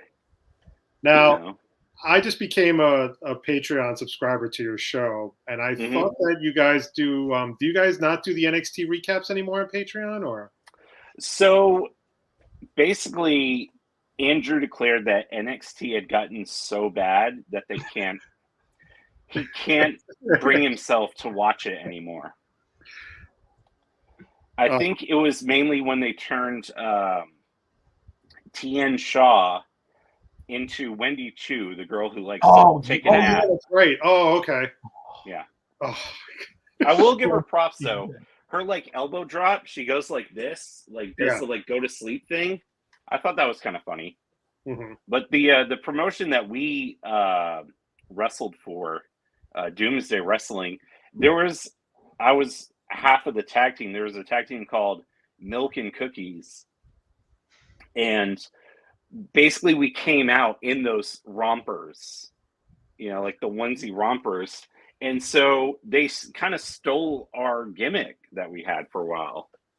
It wasn't the first time. It's like we're just waiting for guys to come out in like bunny ears and bow ties, and then we're going to launch our lawsuit.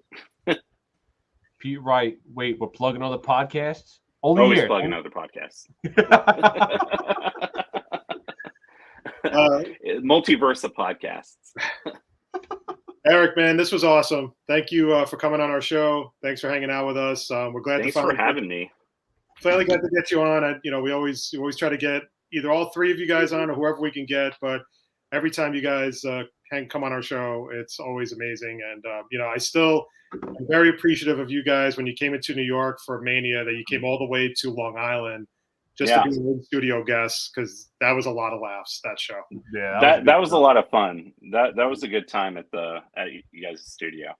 But again, we really appreciate you coming on, and we hope you enjoy Mania to the best of your ability. But enjoy all the indie shows you're checking out this weekend, and I can't wait to hear the next show on Wednesday night for What's Wrong with Wrestling. Yeah, I'm gonna try to put like a video blog thing of my WrestleMania weekend. See if Andrew can like edit it down, and maybe we can post it on our Patreon or something. All right, sounds great, man. I'd love to see it. Definitely. Yeah. All right, Eric. Thanks again, man. Take care of yourself and enjoy Mania. All right. All right. Thank you, guys. All right. Take care. Take care. Bye-bye. All right. That was the one and only Eric Slamilton Hamilton. He is one of the co-hosts of one of Klim and I favorite podcast, the What's Wrong with Wrestling podcast. New episodes every Wednesday on Apple Podcasts. You can also subscribe to their Patreon, $5 a month. You get AEW recaps. You get recaps of all the pay-per-views. So it is definitely worth the listen. Andrew, Joe, and Eric have been really good friends of ours over the last few years. And Klim and I will never forget them coming all the way from Brooklyn to New York to Long Island just to be guests on our show at 10 o'clock at night on a Thursday. Yeah, it's not like it's not like we're close. We're far. We were in Suffolk County. Like it took myself like almost like 40 minutes to get there from Glen Cove. And they came from Brooklyn. Now, Glen Cove to Brooklyn is like another 30 minutes. So they at minimum did an hour driving. And here's the thing. We're not famous. Like, we're not like a super popular podcast. You know, you could argue that Klim and I do this for just a lot of fun. And we've said this in the past. Like, the one thing that we are appreciative on in doing this show is the number of guests that we have gotten the pleasure of meeting, the number of guests that have taken time out of their schedule to come on our show to talk to us. Right. And the What's Wrong with Wrestling guys have been with us since day one. When Klim was a huge listener, I didn't really know much about them at the time, but Klim was a big fan. And Klim was the one who got them, you know, started building our relationship with the Pisanos and Eric and everything. And they have come on our show multiple times, and they are a lot of fun to hang out with. They do some of the best impersonations you'll ever hear of wrestlers. And if you really just want a fun, lighter side of wrestling podcast, that is where you want to go. So definitely check out the What's Wrong with Wrestling podcast, and we're very appreciative of them coming on our show. It's been I was just thinking about it. It's been 3 years since we had them on the show. Like since they came in studio with us. 3. Wow, like that's insane that we've been able. I still have the video of when I saved it on my Facebook page. Like, I still have it in my Facebook account when Joe went full Ric Flair to like open the show. And that was insane. That was fantastic. And that was also around the time, if you remember correctly, when Priscilla Kelly, who everyone may know as Gigi Dolan, had that wrestling match in the bar, and she put the used tampon in the girl's mouth. That was her? That was her. Was, but she was Priscilla Kelly. Oh, that's wild. I had no idea that was. I remember that event, and I was like, that's disgusting. And I had no idea that was fucking her. Holy shit. And the reason why we don't know that's her is because now when you see her, her ass has evolved into something just special.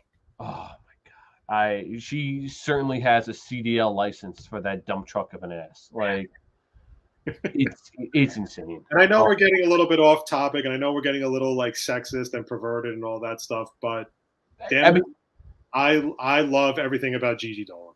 Love Gigi Dolan. Love it. All right. So again, we really thank Eric for coming on the show. And again, check out the What's Wrong with Wrestling podcast. You can subscribe to it on Apple Podcasts, or you can become a Patreon subscriber for $5 a month, and you get not only the Raw recaps, but you get the pay-per-view recaps, get AEW recaps, and all that stuff. The only thing I don't know is Hollywood Hogwash on there too? That you can not Hogwash itself. You subscribe to Hogwash where you would subscribe to What's Wrong with Wrestling podcast, but you can submit questions from Patreon for Hogwash. Okay. So again, definitely check it out. Those guys are great, and again, could be more appreciative of them always taking the time to come on our show. Mm-hmm. So, all right, we're going to pivot now to some quick sports stuff. We haven't really been on the show. We haven't done the show for about a couple of weeks now. So a lot went down while we were away. We'll try to fire through it as quickly as we can. I don't want to spend too much time on each topic because it's kind of been already exhausted as it is. Mm-hmm. So we'll start with one of the big things for me, and that was this whole thing with Deshaun Watson. And with Deshaun Watson, he was officially cleared for criminally cleared of any wrongdoing in the sexual assault cases and all that stuff. So that pretty much put him back on the map to go to any, for a Deshaun Watson trade. The Texans knew that Watson wasn't going to be part of the team and everything. You still have the civil cases you have to worry about, though. So that's another story. Shortly after he was cleared, he gets traded to the Browns. Now, originally the Browns were not in the mix for Deshaun Watson, as it was originally supposed to be down to the Falcons and the Saints. Mm-hmm. And then all of a sudden, the Browns, I guess, just kept firing back and basically gave Watson an offer he could not refuse. Yeah. And that's exactly what it was. So Watson goes to the Texans. The Texans get a few picks. They now have 2 first-round picks in the draft next month. I think they get 3 first-round picks over the next 3 years. So they got a 3rd rounder this year, and I think a 5th rounder, if I'm not mistaken. I'm not entirely sure. If you want to look it up, it's fine. Yeah, I'm gonna look it up real quick. But basically, the Houston Texans are going to be having multiple first-round picks for the next 3 years, starting with this year, which is exactly what you want if you're a Texans fan. You want to get those first-round picks because now you could play with it any way you want. You could draft an offensive lineman to protect Davis Mills. You could draft Kayvon Thibodeau 3rd overall and then use the other pick to draft either an offensive lineman or maybe draft a receiver for Davis Mills. Yeah, Maybe. so I would say the trade ended up being the Texans got the first-round pick this year, first-round picks in 2023 and 2024, a 4th-round pick this year, a 3rd-round pick in 2023, and a 4th-round pick in 2024. So basically, it's a lot. It's a lot of shit. Here's my take on it, because the question I'm going to pose on the table is does the Watson contract – now, Watson signed basically a contract worth $250 million. Mm-hmm. Signed a $230 million fully guaranteed contract. So it's not one of these contracts you can get out of anytime soon. Like, you are married to Deshaun Watson for the next 5 years if you're the Cleveland Browns. Mm-hmm. Okay? So the question becomes right now, despite everything that happened in the past, despite everything that happened with this criminal case and, you know, the eventual civil trials and all that stuff, does the Watson contract send a bad message by the Browns that talent trumps everything? Well, I think we've seen that for the years now, like that talent trumps everything. You know, we've seen it time and time again with a guy like Mike Vick, Greg Hardy, prime example. Who's another one? Kareem Hunt, prime example. Like some of these guys, like some people they just don't care about what they did in the past. They just care about, okay, he can get me 12 sacks in a game for Greg Hardy. Great, I'm signing him. Kareem Hunt can get me 1,000 yards and 6 touchdowns. I'm signing him. Mike Vick can lead me to the playoffs. I'm signing him. That's not. It's not just the Browns. This is every team in the NFL. Sure, there are some teams in the NFL that'd be like, you know what, I'm not touching him with a 10-foot pole. But then there are the guys, the other teams that are just like, I don't give a shit. I want to win, and I will do and pay anyone and anything to get this guy on the team because I know he's a good player. Okay. You're absolutely right, because that's how it is in all sports nowadays. Doesn't really matter, because in football it's the same way. In baseball not so much. You don't really hear too many bad seeds in baseball. Maybe Yasiel Puig or Carlos Gomez in the past. K-Rod knocking the shit out of his father-in-law. Yeah, him too. Here's my thing about the Deshaun Watson case. Number one, I still don't know if he's guilty or not. If you want my honest opinion, blunt opinion of Deshaun Watson, he's a sexual predator. Mm-hmm. And the reason why I say that is because, and somebody brought this up to him at his press conference, why do you have to have all these different women being your masseuses? Okay? Keep in mind, key word, women. Mm-hmm. Not men, women. Okay? Klim, if you had a massage therapist that did a really good job massaging your shoulders or, just protecting your body from injury, let's say, okay, you probably wouldn't want to veer off from that person. You'd probably want to keep going to that person because they know how to fix you if you are broken. Oh, absolutely. Like, it's like, okay. I'll compare it to getting a haircut. Like, I go to one barber. He knows how to cut my hair. He knows what I like. I'm going to that one barber for the rest of my life. If I move or if something happens that I can't go to this barber anymore, I'm going to him for the rest of life. I would do the same thing with a masseuse. If they work me up real good, I'm like, ooh, I'm feeling like real good after that. I'm feeling loose. I'm feeling ready to go. You're killing me. I'm going to that same masseuse. Like, I'm not going to a different one. Stop it. You're killing me right now. Right. But again, do you see what I mean, though? There's a weird pattern to this whole thing. Mm-hmm. And look, maybe I'm not saying that all 20 women, 22, 24 women, however many it was, are telling the truth. But I can't also sit here and say there has to be some truth to some of these women's stories. Right. Like he used his leverage as an NFL athlete to get me to have sex with him or whatever it was. And, the truth of the matter is we don't know what happened. So, but just judging by the whole it just reeks. Like you feel like the funny thing about this whole thing is with Deshaun Watson is like the Cleveland Browns don't feel dirty about it. Mm-hmm. You know what I mean? It's like, okay, the second this guy got criminally cleared from all charges, let's go give him $250 million contract. He's going to play quarterback for us. You know how like weird that is? Like, yeah, it's number not. one, it reeks of desperation. Number two, it just has a bad optic to it. That the minute this guy gets criminally cleared, you're jumping on his bandwagon and basically saying, you know what, this is okay. We don't have to worry. He's not going to jail. So we're going to sign him to a contract and we're going to pay him $250 million. Fucking guy hasn't played in over a year, mind you, and he could still get suspended by the NFL. Yeah, but again, like this isn't the first time we've seen this. We've seen this multiple times in the past, and I like the guys I mentioned, I listed off. Like some teams will look at it as I don't give a shit what he's done in the past. I'm going to take the risk and I'm going to sign this guy because I think he can play good. And I get it to an extent because like that's your job. Your job as an owner, as a GM, is to win games. You know, and they'll do it at whatever cost it is. Like I said, like that's why you've seen guys like Greg Hardy get a contract over and over again because he was good. A guy like Kareem Hunt because he's good. You know, Mike Vick. You know, they took the chance. Like the list can go on and on and on, and people just don't care. But it's almost like in a weird way, you know, the Browns pretty much were like, oh, fuck these women. They don't know what the hell they're talking about. You know, like it's like their stories don't matter. That's exactly why I would have stayed away from Deshaun Watson. Right.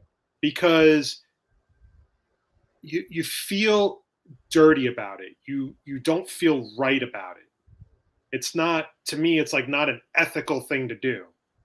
Where you're basically pivoting to the side of the person who just got cleared. Now listen, most times any type of sexual assault case is a he said, she said thing. Okay? It's sometimes very tough to prove. Sometimes it's easy to prove. Mm-hmm. Sometimes there's witnesses. Sometimes there's a video. Okay? But it's like, it was just odd how these teams were salivating over Deshaun Watson the second he was cleared. Again, and that to me sends a really, really tough message. Now, I know what people are going to say. Well, if the Jets had Deshaun Watson, you wouldn't be complaining.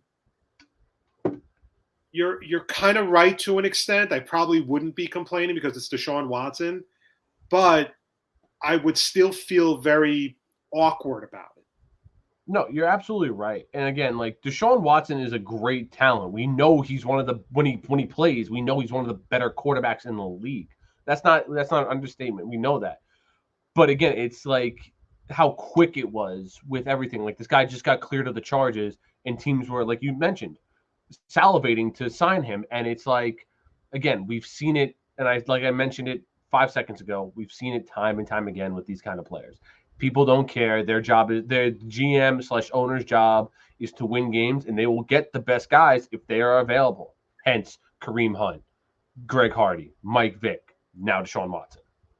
And the funny thing about the Watson press conference was he didn't really come off as like remorseful. Mm-hmm. I felt like he was a little bit of a cold fish, to be very honest. Like I didn't watch the whole press conference. I watched some of it, but I don't know. I just got this vibe that he came off as just like a cold fish. And, you know, again, to me, it's just like, you know, not to mention the fact that the owners didn't even go to the press conference. Okay? And if you're going to bat and you're going to greenlight a trade to Deshaun Watson coming to Cleveland, mm-hmm. you should be at that fucking press conference and you need to sit there and say, I stand by Deshaun Watson. I think he's innocent of all charges, and I understand something like that. Yeah. Yeah. Now here's the thing. You know, this kind of came up, which I think is a moot point. Somebody, I forgot what show it was on or whatever, or it was an article I was reading. The Athletic wrote a really good article about this, by the way, about Deshaun Watson, about this whole thing, because it, you know, just the optics of it looked bad. And then somebody, I think the guy who wrote it, I do not remember his name, unfortunately. He had written something along the lines of like, well, you know, they could alienate women fans or whatever. Let me put an end to this right now. Yes, you make a valid argument there. because a lot of women go to football games, not just men that go to football games. A lot of women go to football games. And a lot of women could be turned off by the fact that Deshaun Watson is on their team and he could be viewed as a sexual predator. Right. That being said, though, the true Cleveland Brown football fans don't give a shit about that. No, especially Cleveland Brown fans. It's like all they care about right now is getting last season's taste out of their mouth, no pun intended. And by doing that, you get Deshaun Watson on your team. And that's all they care about. Baker Mayfield stunk last year. They want to get rid of Baker Mayfield. Deshaun Watson's a huge improvement over Baker Mayfield. No, exactly. That's all. Yeah, that's all they care about. They don't give a shit what happened. They know they got Deshaun Watson. Like Browns fans are probably the most loyal fans in all of football. It's not like it's the Texans or the Chargers or the whoever it is. It's not like it's one of their teams where it's like, you know what, I'm not going to watch games because Deshaun Watson. Browns fans are like ruthless fans. They don't give a shit. And like, listen, with all due respect, you might see protests out in front of the Cleveland Stadium, in games. You might see stuff similar to that. Now, like I said, I don't think people are going to care. And at the end of the day, for NFL owners is, what are you willing to put up with? Mm-hmm. A prime example of this mantra is Jerry Jones. Jerry Jones loves those guys with half a brain and who get in trouble. They're the bad boys of the NFL because that's just what he likes. He thinks those players are what it takes to win. That's why he drafted Ezekiel Elliott in the fourth overall that year. That was right after Ezekiel Elliott was, accused of fondling a woman on a parade float. Remember that story? I remember that. Yeah. Well, even a guy like Lyle Collins. Collins was projected a first-round overall pick, and he had, I forgot what his controversy was, but it put him back into like the second or third round, and that's when the Cowboys drafted him. They were like, screw it, we don't care. And even Greg Hardy, again, Randy Gregory, another guy. But do you see what I mean? There's a pattern there. Yeah. Because that's what he likes. He likes going after those guys that have all the drama and all the baggage because he thinks they're good players. Right. Have they done anything to win him a championship? Nope. No. Even if you want to even go back a little further with Dallas, when they had Terrell Owens. Yeah, prime example. How many times did people put up with Terrell Owens' shit before they finally had enough? Yeah. Terrell Owens having the meltdown about Tony Romo crying after a game. And, I mean, these are bad optics. Oh, it's bad. Again, yeah. But again, what you are willing to put up with. Okay? If you want to pivot to something that maybe is not – think about when the Jets had Jamal Adams. And Jamal Adams just made a big stink, and he was being a pain in the ass about this, and he was going on social media, bitching and moaning on social media, and doing all this stuff. Oh, I'm trying to get traded to Dallas. He gets caught on video saying that, and everything. Finally gets traded to Seattle because the Jets have just had enough. Okay? Douglas trades him to Seattle. And what's the first thing he does once he sends his little bullshit goodbye message? He's on fucking Instagram, wearing sunglasses, playing fucking dominoes, smoking a fat cigar. Like, he just, made off with everything. Yeah. And look what happens now.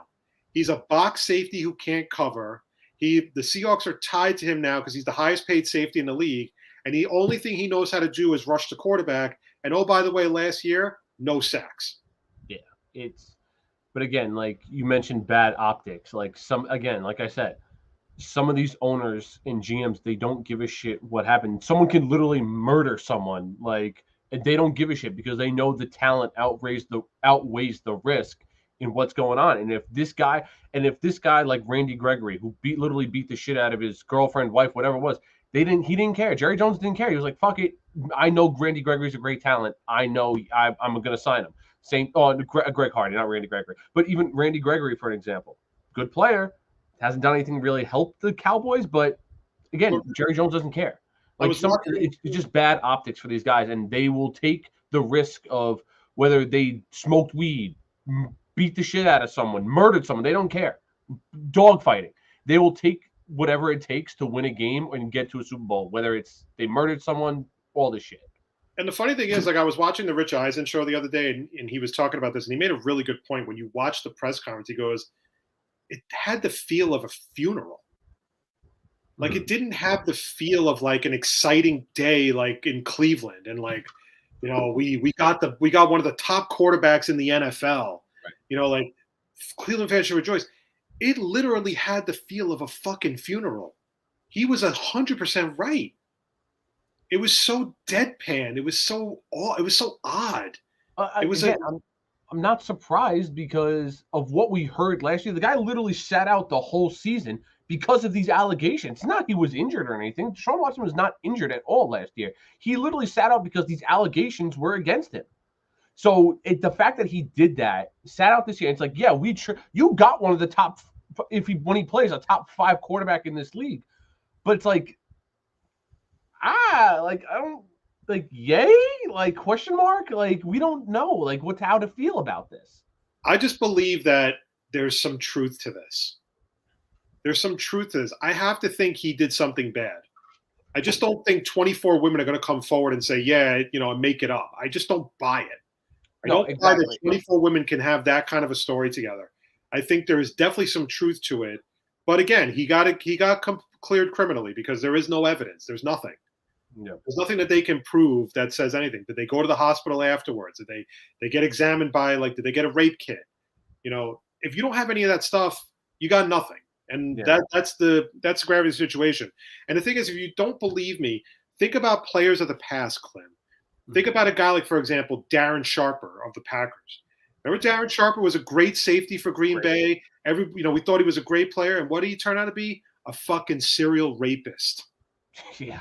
The guy's doing 12 years in prison right now for raping women drugging women and basically raping them. Yeah. I'll give you another one. Kellen Winslow. Remember Kellen Winslow? Yeah. Tight end, yeah. Sexually assaulted a 60-something-year-old woman. He went to jail, I think, for 10 years. But everybody points to the same thing, though, right? Everybody says the same thing. Oh, it's CTE. It's got to be CTE. I don't want to hear that as the excuse. I'm fucking sick and tired of hearing that as the excuse for everything. Okay? Antonio Brown takes his shirt off during a game and walks off the field, and everybody immediately pivots to CTE. Okay? I don't want to hear that shit. Because some of these players are that stupid. And some of these players are full of themselves, and they're insanely arrogant. Think about it like this. After Deshaun Watson got traded to the Browns, guess who was campaigning to go to Cleveland? Antonio Brown. He knows what he's doing. He knows exactly what he's doing. And knowing Cleveland, because they got Amari Cooper, they'd be like, oh, shit, let's get Antonio Brown. Kevin Stefanski does not have control of that team anymore. You are aware of that, right? Oh, yeah. Because when Kevin Stefanski was running that team as the coach and everything, that team was disciplined and they were well coached. Now it's become a little bit of a sideshow. Because Kevin Stefanski now is going to pivot to Deshaun Watson, who could easily turn around and say, well, I'm here for $250 million and you're not, so fuck you. No, exactly. It sends a bad message, but the owners prefer it that way. So until things change with ownership and players and coaches and all that stuff, you're just going to keep seeing this shit happen where guys get away with stuff. And just like that, they're just welcomed back to a team with open arms. All right. Second question really has to do around the NFL. We were talking before how crazy this offseason was with the trades. Devontae Adams to the Raiders. Russell Wilson was traded to the Broncos earlier. Who's the other? Tyreek Hill was the latest one going to the Dolphins. And, of course, Amari Cooper, Deshaun Watson, and everything. I want to pivot now to the Tyreek Hill story because I don't want Jet fans to get the wrong idea. So this is going to be a two-parter for me. So the Miami Dolphins in the last few days have gone full steam ahead with free agents. They make the trade for Tyreek Hill. They sign him to basically a deal that guarantees the highest paid receiver in the league. He gets $72 million guaranteed. Right before that, they added Teron Armstead on a 5-year deal as well. He gets $85 million or something like that, and everything. The Dolphins do this crap every year. They go in and they add a ton of free agents, and they go absolutely nowhere.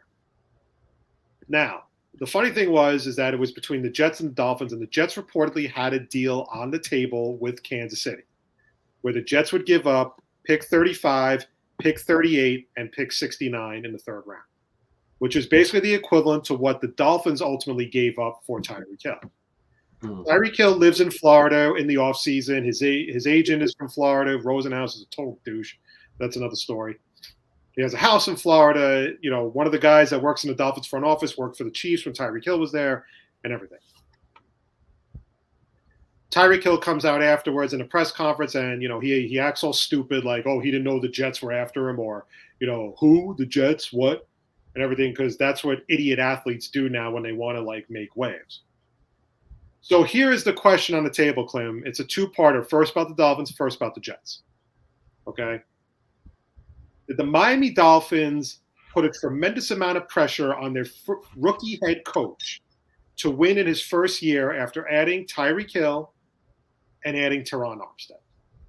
Yes, and I'll even add to it. I think it puts a lot of pressure on I'll be brutally honest, an unproven quarterback in Tua Tagovailoa. I think it puts a lot of pressure on both those guys. Here's the thing about Mike McDaniel, besides the fact he looks like Rami Malek, right? He is a fucking dead ringer. He looks just like fucking Rami Malek. Okay. So, by the way, for anybody who doesn't know what Rami Malek is, please watch Bohemian Rhapsody, one of the best freaking movies, one of the best movies ever, by far. Here's the problem I have with this whole thing. Mike McDaniel is a coach that has never been a coach before. He has never called a play in San Francisco. That was always Kyle Shanahan. He's only been an offensive coordinator there for 1 year before becoming a head coach. Mm-hmm. Now, look, yes, when a new coach comes into a building, everybody's infectious. You know, his attitude is infectious. Everything is infectious. You know, we're going to run through a wall for him. Just like last year when everybody thought the Jets players were going to run through a wall for Saleh when they ultimately didn't. Okay? The fact is this guy has never schemed an entire game plan for a particular team, for a particular opponent. And now you have added a lightning rod of a player in Tyreek Hill, who's one of the top players in the league. He's one of the best receivers in the league. The guy runs a super fast 40 and everything. You add an all-pro lineman in Teron Armstead. He's 31 years old, was injured a lot last year, gave him big money. At the end of the day, you still have Tua Tagovailoa as your quarterback. What I find really funny right now about Dolphins Nation is that a year ago, they were ready to run Tua out of town. Yep. Now, all of a sudden, they have Tyreek Hill.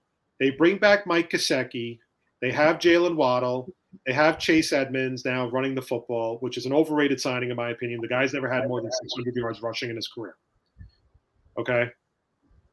And now, all of a sudden, Tua is going to be a fucking MVP. Tua is going to be, oh my God, Tua is going to be amazing now. You know, we love Tua and everything. You weren't saying that shit last year when he was playing like crap. The Miami Dolphins have inadvertently put so much pressure on Mike McDaniel to win this year. Because you just fired a coach who had 2 winning seasons out of the 3 years that he was there. And granted, he didn't make the playoffs, doesn't matter. Brian Flores was a pretty good coach, and he was very well respected by the Dolphin fan base and the players there. And now you have Mike McDaniel. And I'm not saying Mike McDaniel is going to do a bad job. I don't know if he's going to do a good job or not. But it's a night and day difference from sitting in the booth and watching plays unfold under Kyle Shanahan, who's doing a lot of the work, and another thing, preparing a game plan to take on the Cleveland Browns, the Cincinnati Bengals, the Baltimore Ravens, the New England Patriots, the Buffalo Bills, and yes, even the New York Jets. You don't think Robert Saleh doesn't know what Mike McDaniel is going to throw at him? Yeah. So while I understand, and listen, the Dolphins are a better team. Don't get me wrong. The Dolphins are definitely a better team with Tyreek Hill now. Okay? But you literally threw all your chips into the middle of the poker table in a year that it may not have been a wise move because so many other teams in the AFC got better. Yep. The Browns got better. Buffalo got better. Chargers. Kansas City will be fine. The Raiders get Devontae Adams. The Broncos get Russell Wilson. You have the Titans, who are going to be a dangerous team. I've already ran off 6 teams that could be better than Miami this year. Yeah. The Steelers are a pain in the ass. The Ravens are going to be a pain in the ass. The Chargers, I mean, Jesus. Yeah. The Chargers just got Khalil Mack, and they got J.C. Jackson.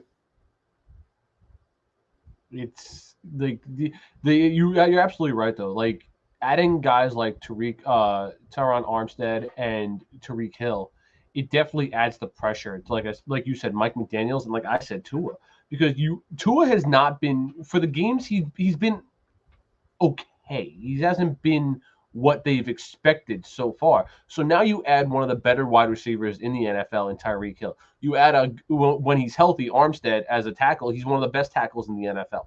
You're putting a lot of pressure on both of these guys, and neither of them are proven as a head coach or as a quarterback. Plus, you still got to sign Gesicki to a long-term extension. Yep. I don't even know how good the Dolphins' defense is going to be next year. And this could be only a 1-year situation, because next year you're probably going to be in cap hell with the Armstead deal, with the Tyreek Hill deal. You're going to have to pay Jalen Waddle soon. You know, you have the deal to Gesicki. There's just a lot right now here. And I think that they have inadvertently put a shitload of pressure on Mike McDaniel to win in his first year. Mm-hmm. Now, I was going to say, you don't trade for a guy like Tyreek Hill if you don't expect to make the playoffs this year. But you picked a year to trade for him, knowing full well that so many other teams got better. Mm-hmm. Even the Jets got better, as far as I'm concerned. Adding DJ Reed, adding Jordan Whitehead. I love the additions of CJ Uzomah and Ty Conklin. Okay? Which begs to differ, because this is another thing I've been hearing about, and I'm sorry, but this is officially overblown in my opinion. All week long, I've been hearing Jet fans complain about how they don't have a number one receiver. They don't have a number one receiver. I love Jake Asman, but he was going on and on about how the Jets didn't go after Amari Cooper, and they should have went after Amari Cooper. I personally don't think Amari Cooper would have been good in New York. He's being asked now to be the number one receiver in Cleveland with no backup. Mm-hmm. Because they got rid of Odell. They got rid of Jarvis Landry. They got rid of Austin Hooper. They don't have any other receivers right now. Right. Devontae Adams didn't want to come here. He only wanted to go to Vegas to play with Derek Carr, which is just a weird sentence to say in and of itself, but that's another story. Tyreek Hill only wanted to go to Miami. So it wasn't like the Jets weren't trying. Mm-hmm. But it goes like this.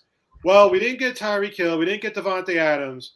So this just makes not getting Amari Cooper look so bad. And I disagree completely. You know why? And I'm a firm believer of this. If Corey Davis had played a full season with the Jets, I think he would have been a 1,000-yard receiver.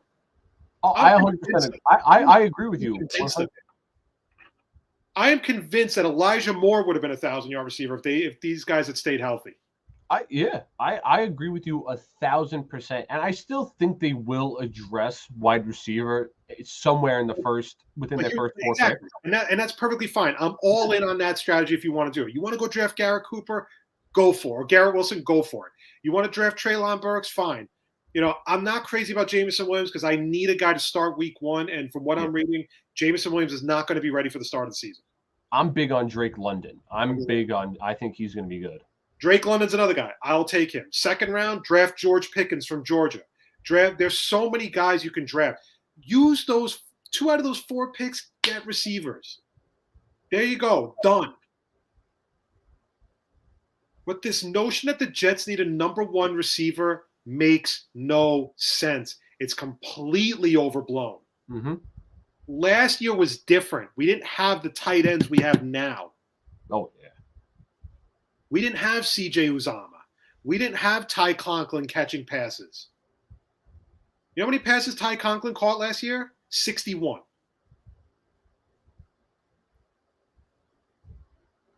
CJ Uzomah was a huge offensive threat for them last year. Put that in with Corey Davis, Braxton Berrios. Now I can go buy his jersey.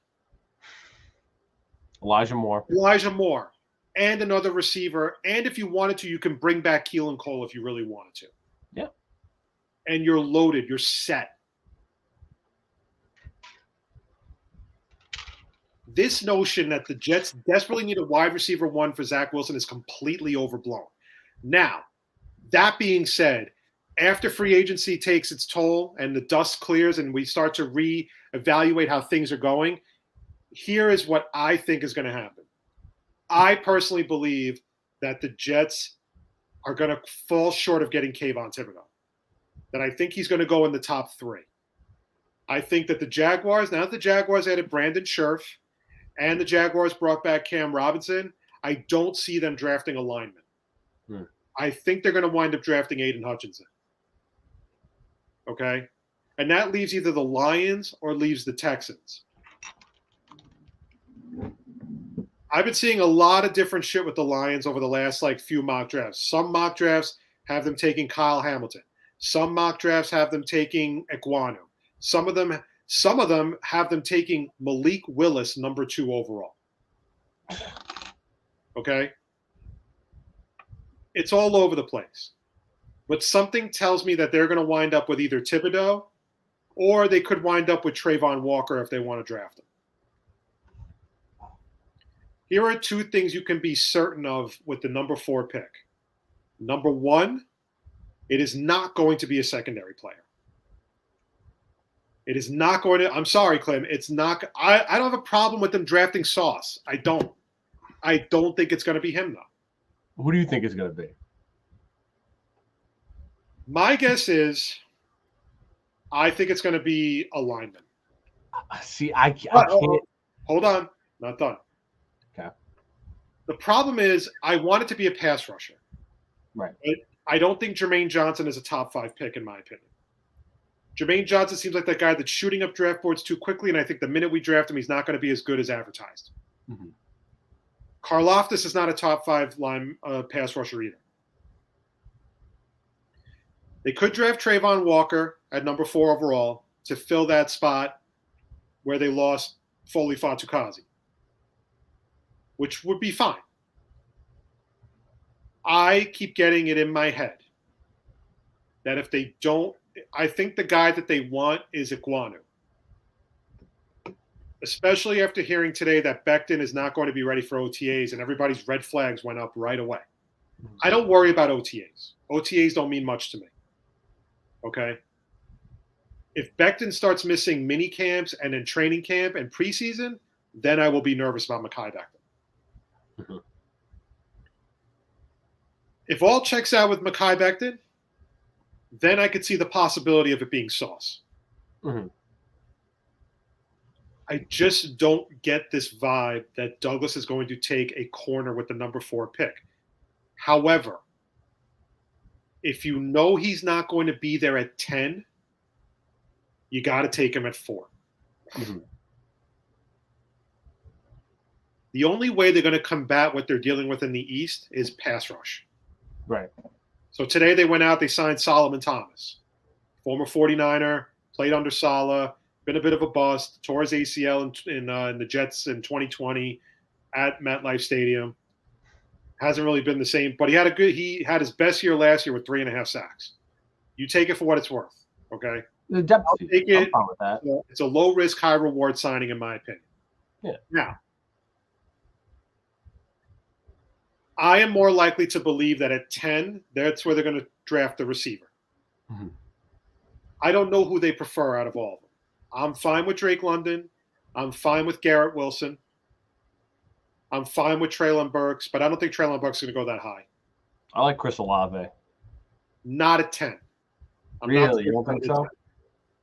Now, Douglas can do 2 things. He can trade down, get some more picks, and then draft the receiver he wants at whatever slot he winds up at. Mm-hmm. Or just stay the course and draft the receiver at 10. Right. I would rather have Garrett Wilson than Chris Olave. My thing is with the Jets first with the first 2 picks. I think the first is gotta be defense. Sorry.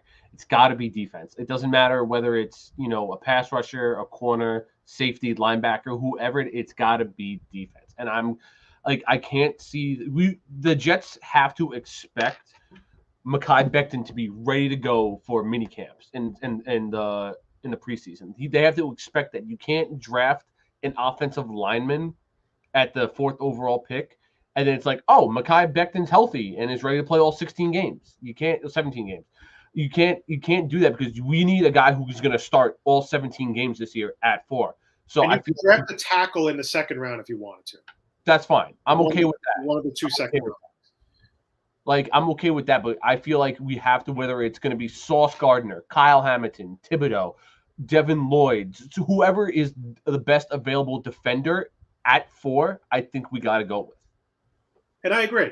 Now, look, the draft can go in a lot of different ways. I don't know how it's going to play out because this is the first draft that there is no surefire number 1 pick. Right. Okay? Last year was pretty obvious. It was Trevor Lawrence. It was always going to be Trevor Lawrence. Everybody knew that. This year, nobody knows. Mm-hmm. The Jaguars wound up spending a shitload of money in free agency, bringing in Brandon Scherf, bringing back Cam Robinson, going for Christian Kirk. They didn't really address defense as much as they should have. So maybe they're looking at Aiden Hutchinson right now at number 1 overall. The Lions desperately need defense, but at the same time, they need offensive players too. Right. You also need a quarterback to prepare for Jared Goff. Jared Goff's not going to be the quarterback there forever. So what do you do there? Maybe it's not totally out of the realm of possibility that Malik Willis is the number 2 overall pick. I don't agree with it. But, again, let the Lions fuck it up. It only helps us at the end of the day as far as I'm concerned. It's true. I agree with you, though. I would rather have the defensive player. The only reason why I'm against taking Sauce, and it's because you already have DJ Reed as your number 1 corner. Mm-hmm. That's what it's looking like. Bryce Hall and Brandon Echols have not done anything to warrant losing the job. Yes. Bryce Hall has been – the only problem with Bryce Hall is he doesn't force turnovers. He's not a real 1. That's the problem. And he's more of a number 2. Exactly. Echols is also a number 2, and he's definitely played like it. At the same time, with safety, the reason why I don't draft Kyle Hamilton is that you may have found a diamond in the rough, not only with Jordan Whitehead, but with Jason Pinnock. Mm-hmm. Jason Pinnock moved to safety. He was a better player last year. Plus, I cannot justify drafting a safety 4th overall. No, I can't justify it either, but on the sole fact that we definitely need safety up. And I've said I'm down to draft Hamilton before we signed Whitehead.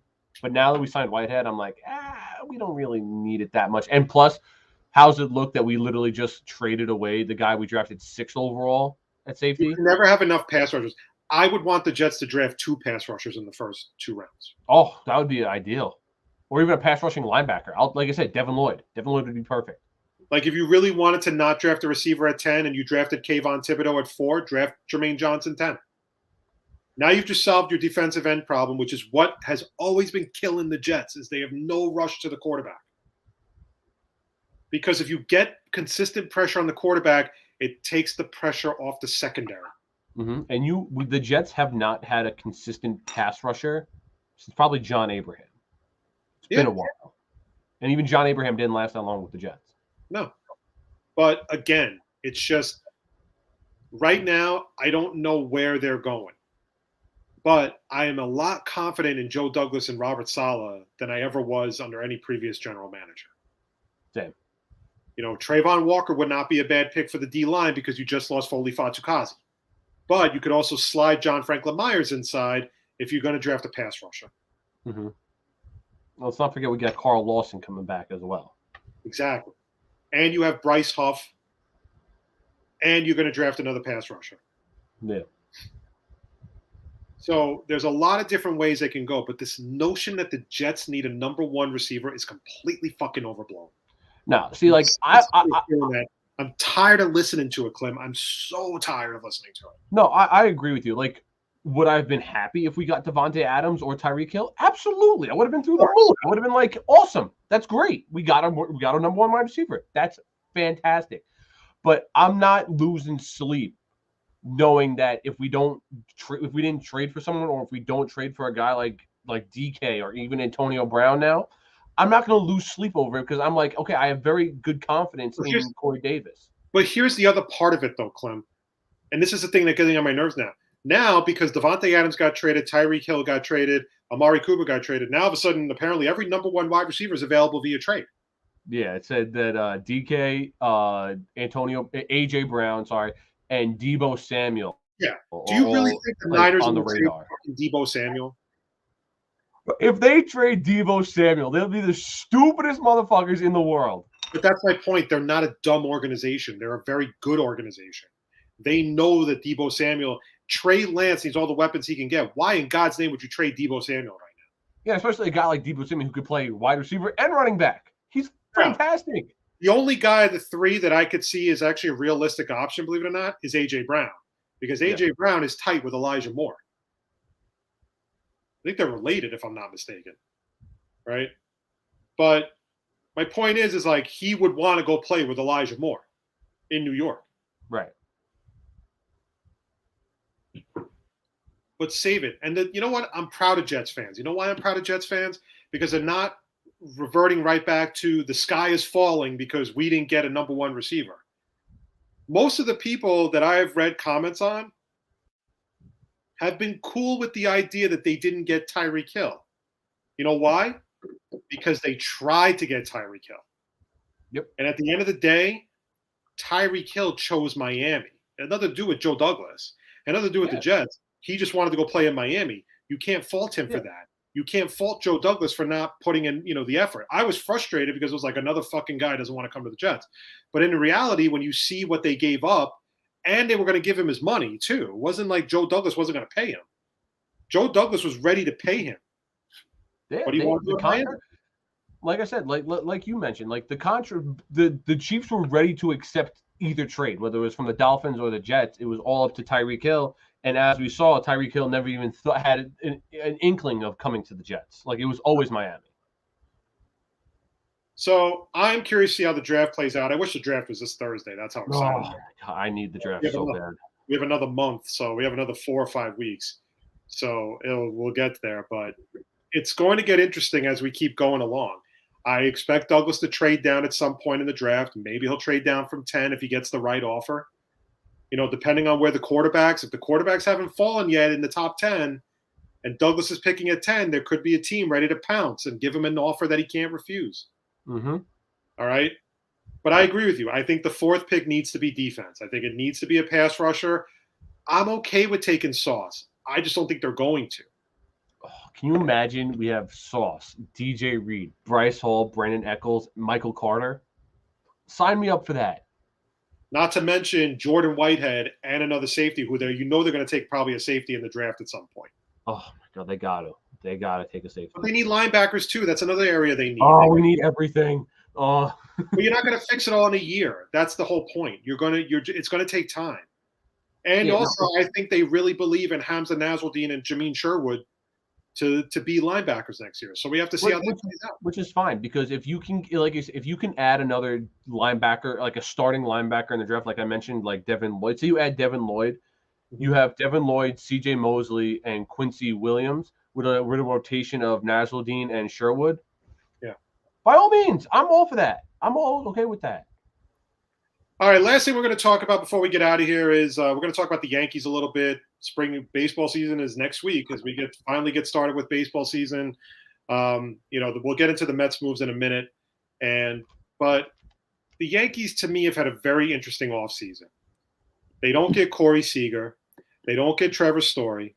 They don't get Carlos Correa. And they made a move to me that just seems so not Brian Cashman. And that was the deal that got them Josh Donaldson and Isaiah Kiner-Falefa, who they have seemed to have an erection for this guy for a long time because he's a very good defensive shortstop. And they got another catcher too. And in return, they sent Gary Sanchez and Gio Urshela to the Twins. Urshela is a Gold Glove third baseman, and he's a fan favorite. And they traded him to get Donaldson, who does not get along with your ace pitcher in Garrett Cole. Because if you remember, Josh Donaldson was the guy who called out Garrett Cole about the spider tack stuff. That's right. Saying about his spin rate or whatever it was, or whatever analytical term he was using. And that seemed to open the floodgates about how much of an impact spider tack was on pitchers during games. Because when Cole wasn't using the spider tack after it got banned, he was not the same pitcher. He was still good. But not Garrett Cole. Was it $324 million good? Now, according to newspapers, Aaron Boone said it too. They had Donaldson and Cole had a meeting, and apparently everything is smoothed over. However, when they interviewed Donaldson for his press conference, his introductory press conference, he basically admitted in not too many words that he's not going to be best friends with Garrett Cole. There we go. That's what you want to start the season, a healthy locker room. So the question becomes, Clint, did the Yankees invite unnecessary drama into their clubhouse after the Josh Donaldson trade? Yes, absolutely. They absolutely they added unnecessary drama into the locker room. First of all, let's get it out of like I don't know how to say it, but you traded Gleyber Torres. You got rid of Gary Sanchez. That's fine. And no one wanted Gary Sanchez anymore in the Yankees.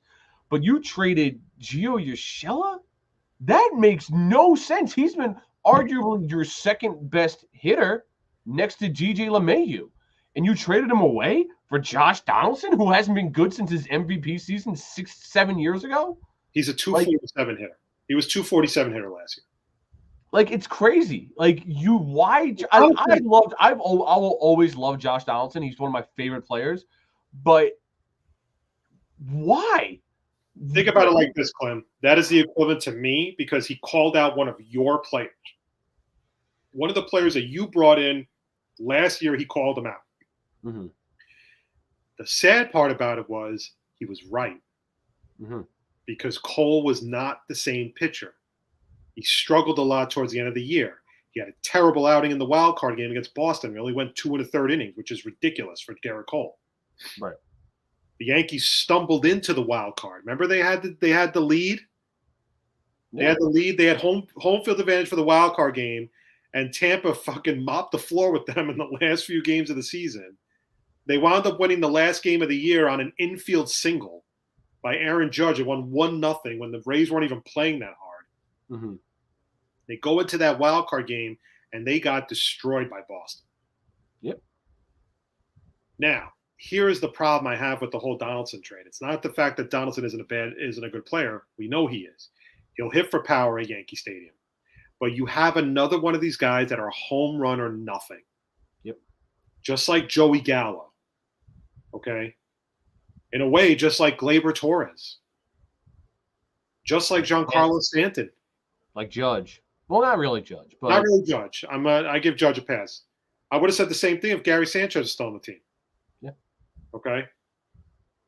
But the fact is that if Garrett Cole struggles, is Josh Donaldson going to be sitting there saying, see, I told you guys. He didn't, he's nothing without his spider tack. Yep. He called out one of your players, and you turned around and traded for the guy, and you took on more salary. That was like this, right? The Yankees were involved, I think, with Carlos Correa. I don't know how much it was, but whatever. Yankee fans bitched and moaned endlessly about the Astros cheating. Bitched and moaned endlessly. Okay? Can you imagine? Oh, well, they should give us the World Series title. The Astros don't deserve it. They cheated. This is bullshit and everything like that. Correa was just as much of a culprit in that freaking cheating scandal. Okay? And you're going to welcome this guy into the Bronx with fucking open arms? Are you kidding me? I was like, not only that, he talked bad about one of the most beloved Yankees of all time in Derek Jeter. It's like why the fuck would you want that on your team? If someone started talking shit about David Wright or Tom Seaver or Keith Hernandez as a player, like, no, get this fucking guy out of here. I don't want him on my team. But think about it, right? Imagine that. Now all of a sudden, Yankee fans are like, yeah, we got Carlos Correa. Never mind the cheating shit. Oh, it's all water under the bridge now. You couldn't be satisfied with that. Mm-hmm. You couldn't. And people would say, they're like, well, what if Carlos Correa was on the Mets? I wouldn't have a fucking problem with it because he didn't cheat against my team. Yeah. Cheat against your team. And I wasn't the Met fan that was bitching and moaning up and down about how they should just give us the World Series title and fuck the Astros. You guys were. And you're going to welcome this guy with open arms? Josh Donaldson called out your ace pitcher. And the worst part about it was he was right. He was right. And now you guys are having doubts about Cole because he can't pitch without the spider tack shit. And you're going to welcome this guy onto your roster, knowing full well he does not get along with your ace pitcher. And he's readily admitted that they're not going to be best friends. So if Cole has a bad game, what is Donaldson going to say after the game? Is Donaldson going to say, well, he had a tough outing, whatever? Or is Donaldson going to be a dick and be like, well, I told you. I mean, he's nothing without a spider tack. It's just shit that it's like you can't believe like that's what Brian Cashman did. Now, I'll never count the Yankees out of anything because they're still a good team. And when they get hot, they're on a tear. They're unbeatable. So I will not count them out. But seeing what the Blue Jays did this offseason, the Red Sox adding Trevor Story, you know the Tampa Bay Rays are going to be a thorn in your ass all year. It is highly plausible that the Yankees could be a fourth-place team. No, it definitely is, and especially when, again, second year in a row, they really didn't address the pitching situation. No. And they're going to be relying on Severino, who's been getting rocked all spring training. You're going to be relying on Taillon, who started out really bad but got better as the season on. But the key problem is Cole. Cole is nowhere near Jacob deGrom now. And now in New York, he's not even near Max Scherzer.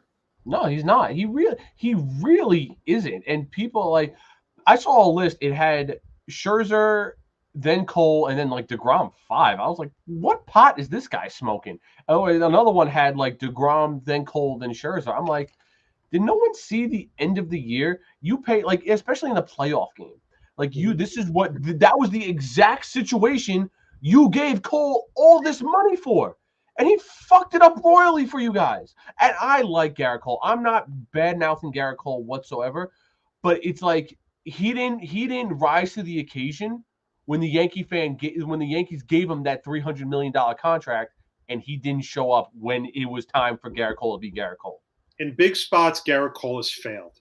And now he's going into his third year. And the Yankees are 11 years without a World Series. Actually, more. I think it's more than that. I think it's 12 now. Okay, heading into this year. It's either 11 or 12. They last one in 2009. Yeah. But 13 years. This will be 13 years. And this is what I mean. They didn't really make a lot of noise this year. They didn't really trade any prospects again. Now, there's a rumor, there's some rumors going around that they're targeting the Oakland A's pitchers, either Sean Manaea or Frankie Montez, that they could be putting a package together for that includes Gleyber Torres. Because now you also have a logjam in your infield. Yeah, because you got to start DJ. You got to start this guy they traded for the Twins. You got to start Donaldson. You brought Rizzo back. So Rizzo's back at first base. Stanton is probably going to be your DH next year, unless he plays left field. You have Hicks back in center field. You have Judge and right. Stanton, I guess, I don't know if he can play left field or not. I'm not sure. This is one of those years where I was a Yankee fan. If you're a Yankee fan, I can understand you're not that optimistic because they didn't really make the moves they needed to make, and their bullpen is not as effective as it once was. No, it's you got Aroldis Chapman and Jonathan Loáisiga. That's fine. Loáisiga is actually really good in the bullpen out of the pen. But other than those guys, you got hard garbage. So you want to hear the latest rumor I heard today in baseball? Rumor. So over the weekend, this was a trade that went right under the radar, was the Blue Jays trading Randall Grichuk to the Rockies. And in return, they got Raimel Tapia and they got a couple of prospects. So they have an opening in the outfield right now. Mhm. So the heavy rumor is they could be making a run at Conforto.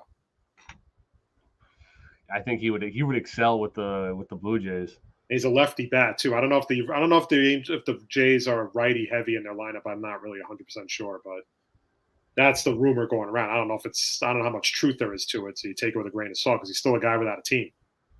So it could be a case they might try to bring in Conforto on like a 1-year deal, have him play right field, and see what happens. Grichuk was he was a Yankee killer too. He wasn't bad last year. He actually had a good year. I was a little surprised the Jays traded him, but I think this is going to be a very interesting year for the New York Yankees because this is one of those times, and we used to say as Met fans, I will never talk shit about being a Met fan to a Yankee fan because the Yankees have us beat by a country mile. But this year, the Mets, everything seems to be kind of breaking right for the Mets. Mm-hmm. And Billy Epler has come in and done, in my opinion, a great job on paper. Now you got to see how it plays out as the season progresses. Exactly. And everything's looking good for the Mets. I'm loving what I'm seeing from DeGrom and Scherzer so far. But the one thing the move that I love the most that they made, Chris Bassett. Oh my God, yes. Now you have Chris Bassett as your number 3. He was a number 1 in Oakland. He is your number 3 pitcher in New York. You can make an argument he's number 4, honestly. Carrasco is your 4, and Walker is your 5. Oh my God, we need Carrasco to have a decent year, just a decent year. That's all we need from him.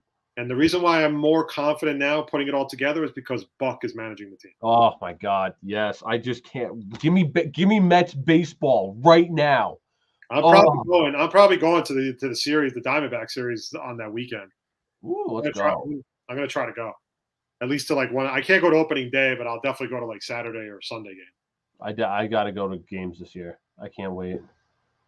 All right, before we get out of here, we also just want to, a very sad thing happened over the weekend, and it happened while everybody was sleeping, and that was the passing of Foo Fighters drummer Taylor Hawkins. The more that you hear of the story, the more depressing it gets, as apparently he had a lot of different drugs in his system from what the autopsies or the toxicology is saying. It was antidepressants, weed, a whole bunch of stuff. The Foo Fighters are one of my favorite bands in the world, and there's not really much more you could say. Obviously, Klim and I didn't know Taylor Hawkins at all, but he is infamous with the Foo Fighters. And besides Dave Grohl, and Pat Smear, he's the only other guy you're going to remember because the other guys, not that they're not bad musicians, just don't really know who they are. Yeah, that one was tight. I was definitely upset about it, and I was supposed to see the Foo Fighters this summer, and I don't know if that's happening now. And I kind of I'm one of those guys where it's like if you don't have the original members in the band, I kind of don't want to see you. Not that they'll be bad. Like my dad always asked me, he's like, Chris, would you ever see Queen? I'm like, no, I don't want to see Queen. He was like, why? Because the Queen's arguably my second favorite band of all time. And I was like, because it's not Freddie Mercury up there. I was like, I'm sure Adam Lambert does a great job, but it's not Freddie Mercury. And now I'm like, remember, Taylor Hawkins was not originally a member of the Foo Fighters. Really, I did not know that. Their first album, he was not on that first album. He was not an original drummer for the Foo Fighters. Yeah, I'm big on not the original members. I saw Kiss without them. I'm like, yeah, they were good. I can imagine if they had Peter Criss and Ace Frehley there, it would have been better. So it was very, very depressing. It was very shocking. It really definitely sent a ripple effect through the music world. And, our thoughts and prayers go out to the Foo Fighters and the family of Taylor Hawkins and his friends and everything like that. It was a very, very depressing way to kick off the weekend. Yeah, my dad called me about that one. He's like, Chris, did you hear the news? And I was like, no, what happened? And my dad loves the Foo Fighters. My dad's seen the Foo Fighters. They're good. They're really good. From what he's told me, they're very good in concert. The last time I saw them, it was at Madison Square Garden, not for the Father's Day show, that first concert back.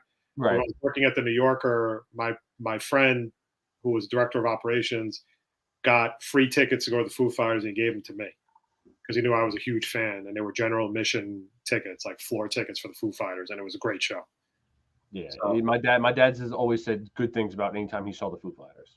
On another note, before we get out of here, also, last week we didn't do a show, and I told Klim that part of the reason why I couldn't do a show on Monday was because one of my best friends from high school passed away. His name was Jomo Letman. He was my age. He was. It was a very emotional funeral, to say the least. Mm-hmm. If I had to describe it in one way, I would describe it as the worst high school reunion ever, because I ran into people that I hadn't seen in 20 years, and I was so excited to see them, completely oblivious to why we were all there in the first place.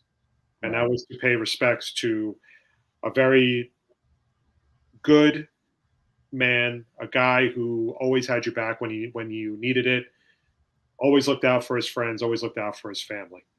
So if I could tell you a very quick story about him before I go, Jomo was a big Jamaican guy, right? Wasn't very tall, but he was just a big guy, and he was very intimidating.